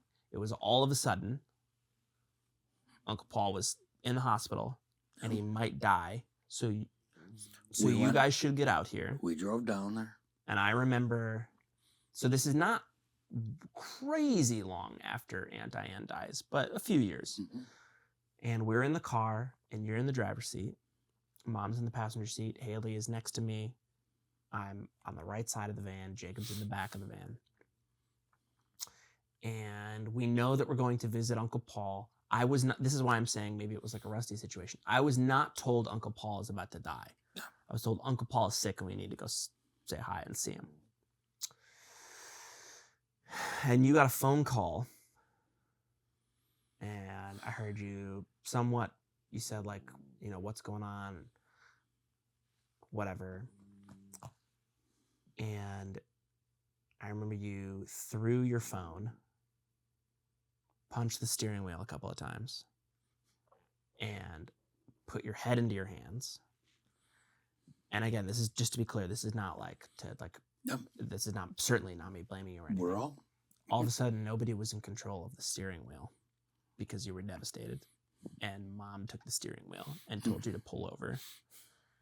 And we pull over on the side of the road. And you lost it. See, a lot of that I don't. It would make sense that you have repressed that. But this is do I remember my the life. phone call stuff? Yes. This is maybe this is why I say I'm not like blaming you or anything. This was maybe a trauma that I experienced. Because I remember Mom being scared because you didn't have your hands on the steering wheel anymore. Probably the first time you'd ever seen me break down like that too. I had fought a lot between them. Yeah, I know, but in that way, yes. In that way, definitely. Yes. But yeah, all of a sudden nobody had control of the steering wheel. Mom had to take the steering wheel and was begging you to pull over. You pull over on the side of the road, you put it in park, you put the hazards on. You beat the shit out of the steering wheel. I heard you scream. I curse a bunch. You got out of the car and walked it off a little bit. And Mom got out of the car. And then you got back in the car after a minute and told me that Uncle Paul had passed away on the way to go see him in the hospital. So you were not able to say goodbye to your brother. And I'm sorry to be doing this in this way. No. I'm. Right. I just mean, so there's another tally. There's another loss. Yeah, another one. Just a few years later, we found out that Grandma was sick. Time-wise, I don't. Sick. Not dead, but sick. Grandma? Yeah. We found out that Grandma was sick. Yeah, Chet Baker had a cancer. So, again, I'm just going to keep doing this. It's my podcast. I can do what I want. We can go as long as we need here. Would it help you? Would you like to have the footrest up? There's a footrest there. No. Okay. Thank you. My dad's got some titanium knees, so I'm trying to be delicate with those. Let me hit that. Yeah, you hit. You know what? Fuck it. Right? It's my podcast. I'll do what I want. So, boy, I wish this was sweet. Brother, I haven't smoked weed in almost 2 years. Isn't that crazy? Isn't that fucking crazy? That is crazy. Anyways, I want to talk about Grandma the person first. So I've had a handful of episodes where I have talked about my spiritual journey, right? When I was a kid, you and Mom didn't go to church. Maybe you would go to Mass every once in a while, but you did not like Christmas Eve. Christmas Eve. But you did not bring us. You did not take us to Mass. Which, you know what? I appreciate. Because it did not feel like religion was being forced down my throat. Right. It started with me going to Baptist church at my dad's house. And then listeners of the podcast know, recent guest, Fig Vandermolen, my youth pastor, I was introduced to him at like a public forum, created a great friendship with him. And then admittedly, this is just how whatever quote unquote indoctrination works. I started going, if I want to hang out with my friend Fig, I got to start going to church. And then I started going to a Christian Reformed church. Grandma was the only person I ever, now just to be confirmed, just to be clear, I was also baptized Catholic when I was born. So there's Catholic influence, there's Baptist influence, and Protestant influence through the Christian Reformed Church. Grandma was the only hippie I knew who did not subscribe to the Judeo-Christian view. Grandma was a Buddhist. Yes. She became a Buddhist in her adult life. Yes. So when in California, as all the hippies do. To fast forward, because of course, if we're talking about loss, we're going to talk about the before times. Yeah. But after Grandma passed away, I helped you with my friend Ethan, friend of the podcast, clean out her apartment and get a lot of her belongings. And that was when I think I learned that Grandma was a Buddhist. Mm-hmm. And I was freshly out of the church. I had just become what I would declare an atheist. And I went, but there's something out there. There's something more here, right? And then I learned that Grandma was a Buddhist, and I started learning a lot about Buddhism and Eastern spiritual values. And did I declare myself a Buddhist? No, I was 18. I don't think I would have known what it meant to say that I was a Buddhist. Right. But Grandma passing was the closest I had ever become, or I had ever come at that point to being awake. To be like, let's learn a little bit more about what life and spirituality has to offer than just these Judeo-Christian values or Judeo-Christian values. Right. So that was maybe the most important spiritual death in my life at that point. But to back it up a little bit, found out she was sick for a while, right? Yeah. So shortly after Paul died, Mm-hmm. that we found out that she was sick. Yeah. You want to talk about that a little bit? We can. Okay. So she was diagnosed with what kind of cancer? Pancreatic cancer. Pancreatic cancer. Which was progressing pretty quickly. Mm-hmm.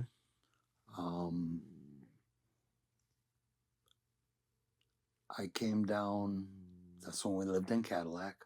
Mm-hmm. I came down and stayed with Grandma for 2 weeks, I think. Because she was, having problems getting places and stuff like that. Now, when you're this moment you're talking about now, did you know she was sick at this point? Is what you're talking about? Yes. Can you tell me about? I know she was sick from the beginning. Well, I mean, yeah. Can you tell me about how you found that out? She told me. Do you remember what that conversation was? Sort of. Yeah. I mean, again, it would make sense if you repressed it, but that has to preface back to my childhood growing up with Mom. Mm-hmm. My mom. Mm-hmm. I was the only one who was fortunate enough, and the other kids would agree, mm-hmm.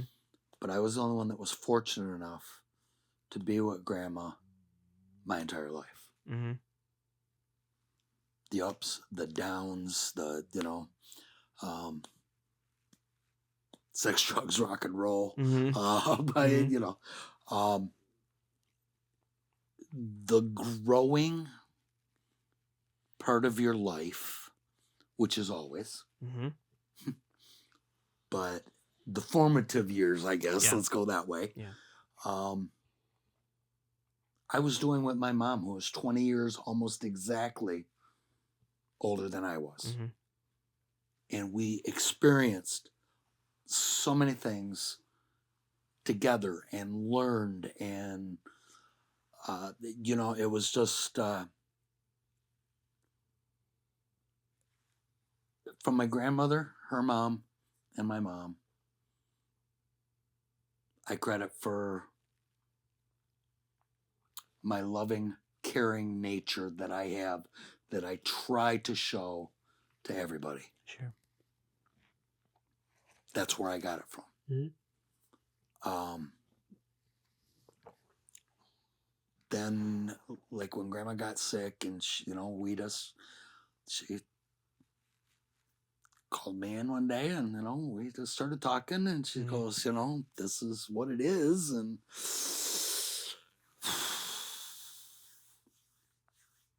talk about being crushed. Mm-hmm.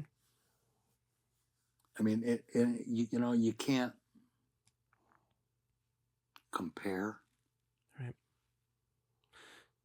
how I felt with that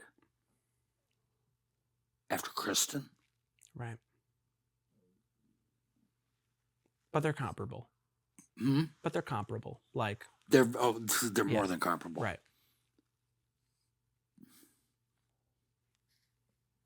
I don't know how how to really put that. There are different losses, but they're the most important losses.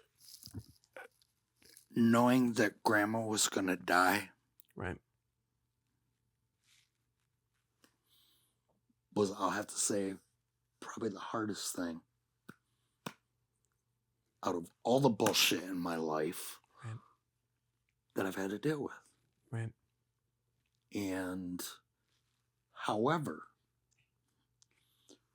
because of her Buddhist teachings, learnings, when I had moved to California, in between all the bullshit, I had started practicing her Buddhism also. Mm-hmm. Nam Myoho Renge Kyo. Yep. That's why I'm doing this, because if I had my beads in my hands, I was just thinking about that. Nam Myoho Renge Kyo, Nam Myoho Renge Kyo. Grandma, you know, in front of the Gohans. Anyway, so funny. This is flooding back. Sure. But the little bit that I did practice opened my mind. Sure. To, you know, all of the Protestant upbringing that I had from a wonderful Pilgrim Congregational Church. Yep. Was a great place. Yep. It was right across the street from my grandparents' house, for one. Yeah. Yeah. And they were big time there. Anyway. It's the difference between the dirty hippies and the dirty Christians. But, so when we all came down, stayed at the hotel, when Grandma was in hospice, and Pat Clark, her very dearest friend in the world, came from Harpers Ferry, West Virginia, to be with her.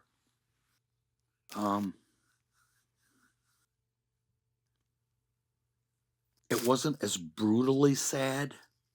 Well, can I step on your toes a little bit? Yeah, go ahead. It was. I was devastated. Of course. Grandma was of the mind. All the loss you've experienced up until this point was, I'll never, like, how devastating, I'll never see them again. Grandma was of the mind where it's like, I'll see you soon. Like, when I pass away. In a different lifetime. I'll see you in a different life. Whether it's reincarnation or whether we're aware of it or not. This isn't it for us. This earthly realm will not be the last time we see each other. So to a son, I imagine there's some sort of comfort. As devastating as it is, at least you, Grandma, believe, I'll see you soon. Well, and like I say, underneath the human aspect of feelings, I believe that.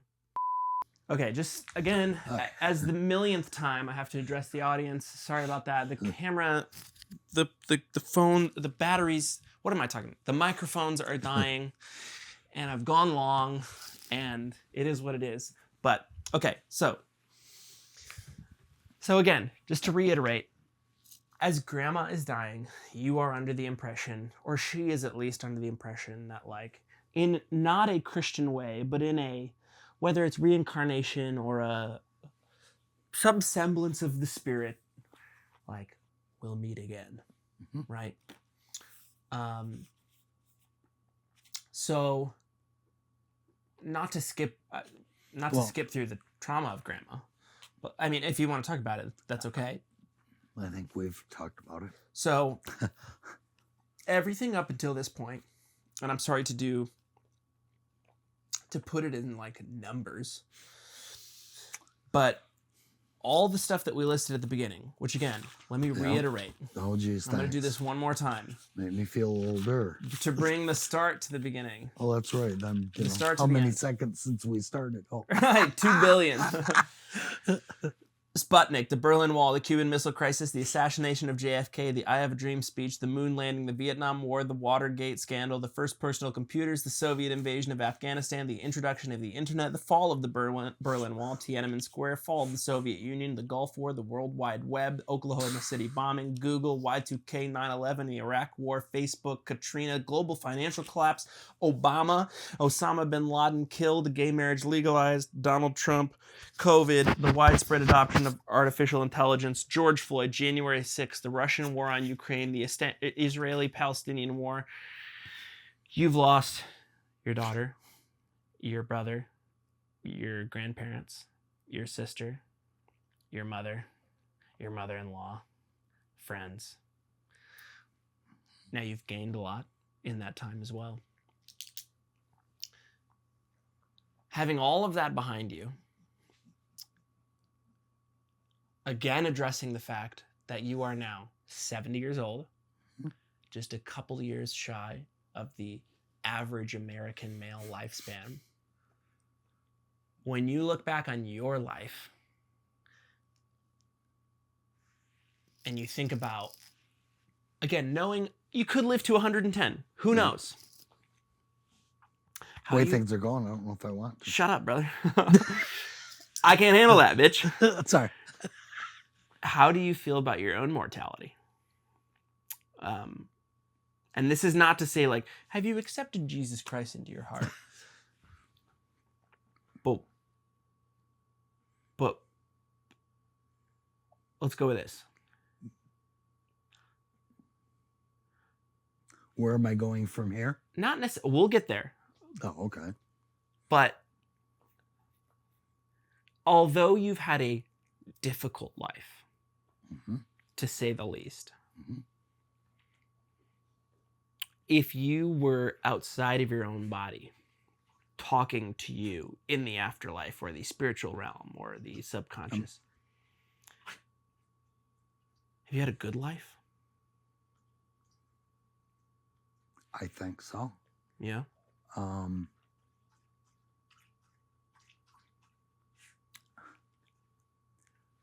This is a strange moment because you know me and movie references and stuff. At the end of Saving Private Ryan, what a pull! When they're standing in the cemetery, and he, when Private Ryan is. Watch your eyes, but I'm turning the overhead lights on just so everyone is aware. And he's talking to the captain. Then his wife comes up to him, and he turns around, and that's what he says to her. Tell me I've led a good life.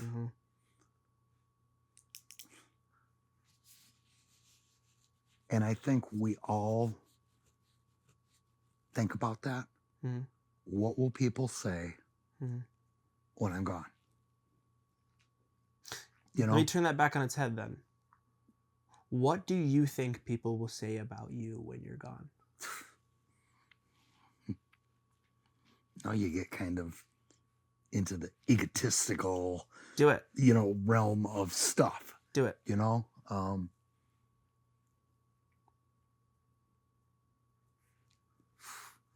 That's a rough one. And we've talked about a lot of stuff that have been very hard to talk about. Welcome to the A.D.H.Deep-Dive. It's been very hard to talk about. But not really. You hand me that? Because now we're in the point where I need this.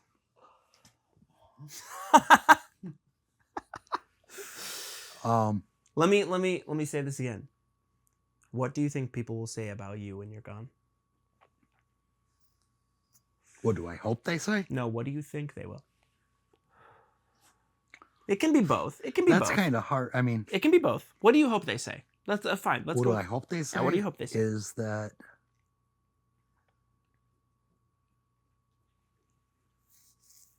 he started out rough. Not rough, but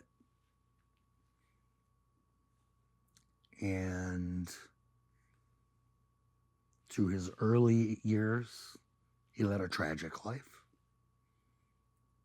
but he kept going.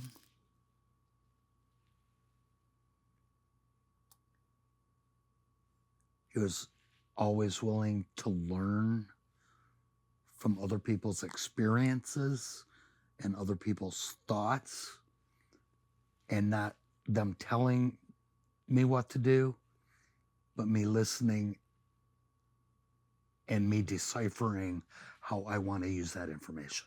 Mm-hmm. That because of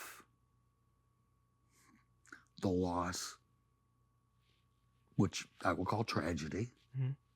because a lot of it is more, I mean, let's face it, you know, I know I'm 70, and I know a lot of people, you know, who are my age have lost a lot of people in their lives. Mm-hmm. But between the time that I was born and my dad passed away, and when I was 40, I already lost more than most people will in their whole fucking lifetime. Mm-hmm. And it didn't stop. Mm-hmm. But that through all of that, I gained empathy, mm-hmm. loving, mm-hmm. And that I tried in all of these things, you know, that I learned, I have always tried, and you know, because we've talked about stuff over the last, especially the last 10 years. Mm-hmm. I try to tell people stuff so they hear it the same way that I did. To be able to, you know, share, but then you can make your own, you know, how much of that do you want to believe, or how much of that do you want into your heart, you know? Because that's what it's about. And that's the one thing that I really think people will remember, is that I cared more for everybody else than I did myself. Right. And it's always been like that. Always. There's a few things that you left out that I think you should include. That the really unfortunate tragedy of being, which again, I'm definitely going to cry now, being so close to you now. That I was a loving father, and I was a Right. loving, you know. Let me take that over. Okay, I'm sorry, but no, that's fine. I know no, that that's because fine. that was where I was trying to go, but then I got too deep. No, that's fine. Deep. Because this is the unfortunate reality of being so close to you now, and being aware of the fact that, like, I have likely less time with you than I've had with you. I have less time in the future than I've had with you. That I think you deserve to hear. Is that you're a good man. Thank you. And you were a really good dad. And you never hesitated to say I love you. You had a great taste in music. You were selfless. You were experiential. It wasn't just about, like, your fatherhood was not just about, like, coming home from work and, like, me being excited to, like, be there, but, like, you took us to do things, or, like, we'd go golfing, we'd, you know, we'd go on vacation up to Mackinac and camp. Like, you built memories around places that weren't just home. Like, thanks to your mom too. Absolutely, no question. But, like, some of my favorite memories were take your kid to work day. You Right. know, where, like, I got to see what your life was like. You brought me into your life. You weren't just a part of mine. And, you know, I know how much loss you've experienced. And I know if it were me, who has experienced that much loss, a lot of my attitude would be, why me, X God? Like, not like I haven't asked myself that. Certainly. A lot of times. Certainly. It would be, why me? Why am I cursed to have experienced this much loss? Why couldn't I have had it easy? But I think I'm lucky enough to be an adult and still have a relationship with you so that I can see that, as painful as that must have been for you to experience, I'm lucky enough to see that, like, experiencing that much loss can make you a better person. It doesn't mean that you're, like, cursed or, whatever. Well, it's like, it's like Kristen. Like I said on my thing yesterday,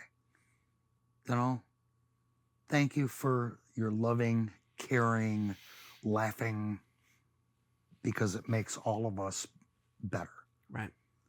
And you hit on, why... Keep talking, you're good. Why me? Right. You're good, keep talking, you're good. Okay. Why me?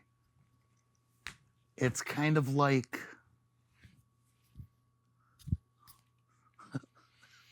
Another movie reference. This fucking guy. Eddie Murphy and the Golden Child. Didn't expect an Eddie Murphy pull here, but go ahead. No shit, right? Obviously, I was put here by whatever, to deal with what I have to deal with. Right. And learn from that and help other people learn. And, it's like, this sounds real egotistical, but like I was chosen to have, I don't want to say shitty life, because tough. The big picture, my life is not shitty. But it's tough. Was very tough. Right. But at the same time, because of what I believe, let's face it, a lot of that started with the Christianity when I was younger and blah, blah, blah. And then through Buddhism and, everything. But I think everybody, not just me, should feel that way about themselves when they talk like this. Mm-hmm. Because we're all one person. We're all one family. We're all, So a thing that I've talked about a lot on the podcast that I've seen you react to my social media posts about, whether I'm wrong or right, who knows? It maybe is literally the difference between me getting into quote unquote heaven or me suffering for an eternity in hell. I am fortunate to have had the Christian experience and the Buddhist experience and the atheist experience and the scientific experience. Because my takeaway now is likely the Buddhists have a little bit right, the Christians have a little bit right, the Catholics have a little bit right, the Hindus have a little bit right, the atheists have a little bit right. It all comes back to God as a word. Is God a being, a person in the sky who knows all, who is all, who sees all, who loves all, who controls and creates all? I don't know. I am more likely to believe that the energy that exists within and between everything and everyone, the nothingness that exists between the particles, that is God. It is the thing that we all experience, that draws us together, that gives us a sense of purpose and a longing for meaning and a desire for love and necessity for connection. Like, that's God. Yes. And very well said. If dying means reconnecting with the Creator, that means the love and compassion that we experience, we become. That, like, we become the love. When I pass away, or when you pass away, the memory that exists of you, the love that I experienced, the memories I have of you, that's God. That like, it does not cease to exist. It just it exists in a different plane. And that is the only thing that gives me comfort when I hark back to the fear of hell. Is that hell is a loveless life. It's a life without connection and a life without meaning or purpose or desire. Like, that is what it means to suffer, is to experience all this and then still at the end of the day on your deathbed go, yeah, but what was it all for? Like, I experienced this. Like, the pain is beautiful. The love is meaningful. That's what it's all for. And if I didn't have that, then I would feel like I would claim that I have lived a purposeless life. Anyway, so it's 2026 now. You're 70. I'm 31.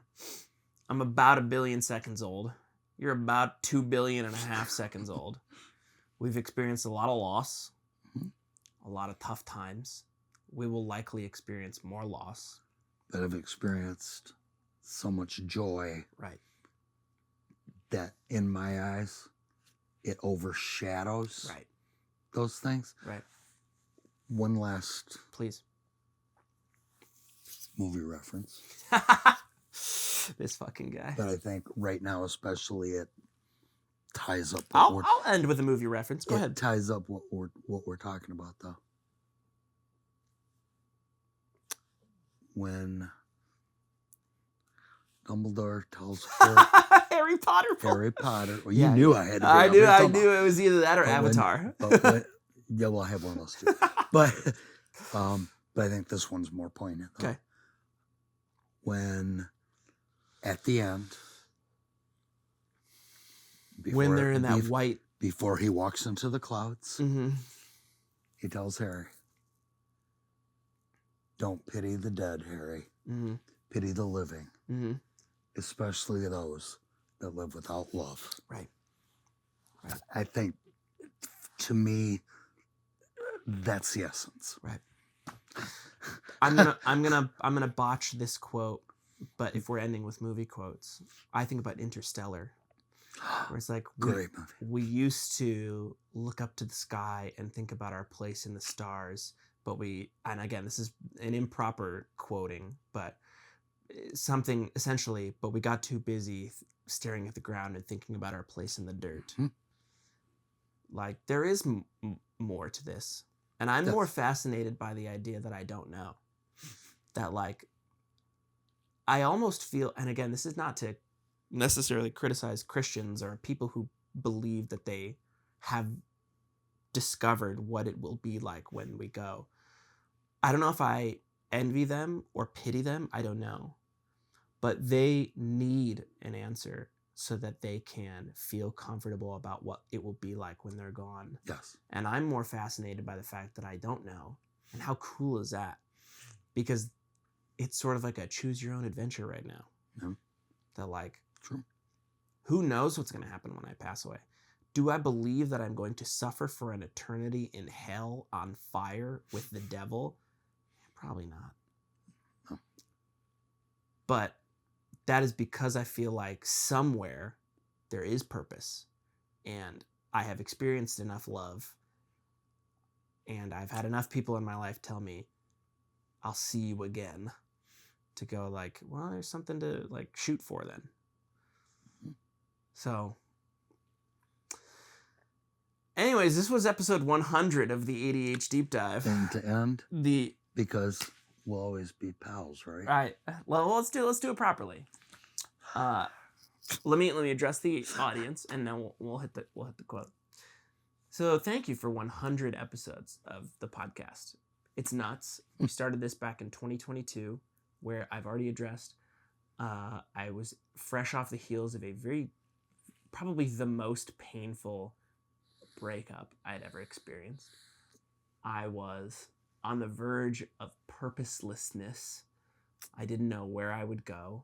I didn't know how long I would live or be interested in living, I moved to a new town where I heard that creative people lived. And I went, I should probably at least give that a shot before I kill myself. And I started the podcast with my buddy George from New York. He was my first episode. And then pretty much every Monday since then, obviously missing a few episodes, taking holidays off, then switching to every other episode, or every other week, every other Monday. We're now at episode 100, where I feel like I've at least caught on to what I think the vibe of the podcast is. It's real, it's vulnerable, it's occasionally silly. It is the show that's not about ADHD. It's just the show that's filled with proof it exists, where it doesn't need to be about anything other than being present in a moment with the person I'm talking to. And so here's to the next 100 episodes. Who knows what that brings? But to the audience, thank you for joining the A.D.H. Deep Dive, the show that's not about ADHD, but is filled with proof it exists. I love you. Dad, I love you. You know why? Why? Because we're pals.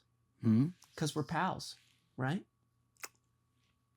Right. And we always will be, right? Always. All right. Peace out. Peace out.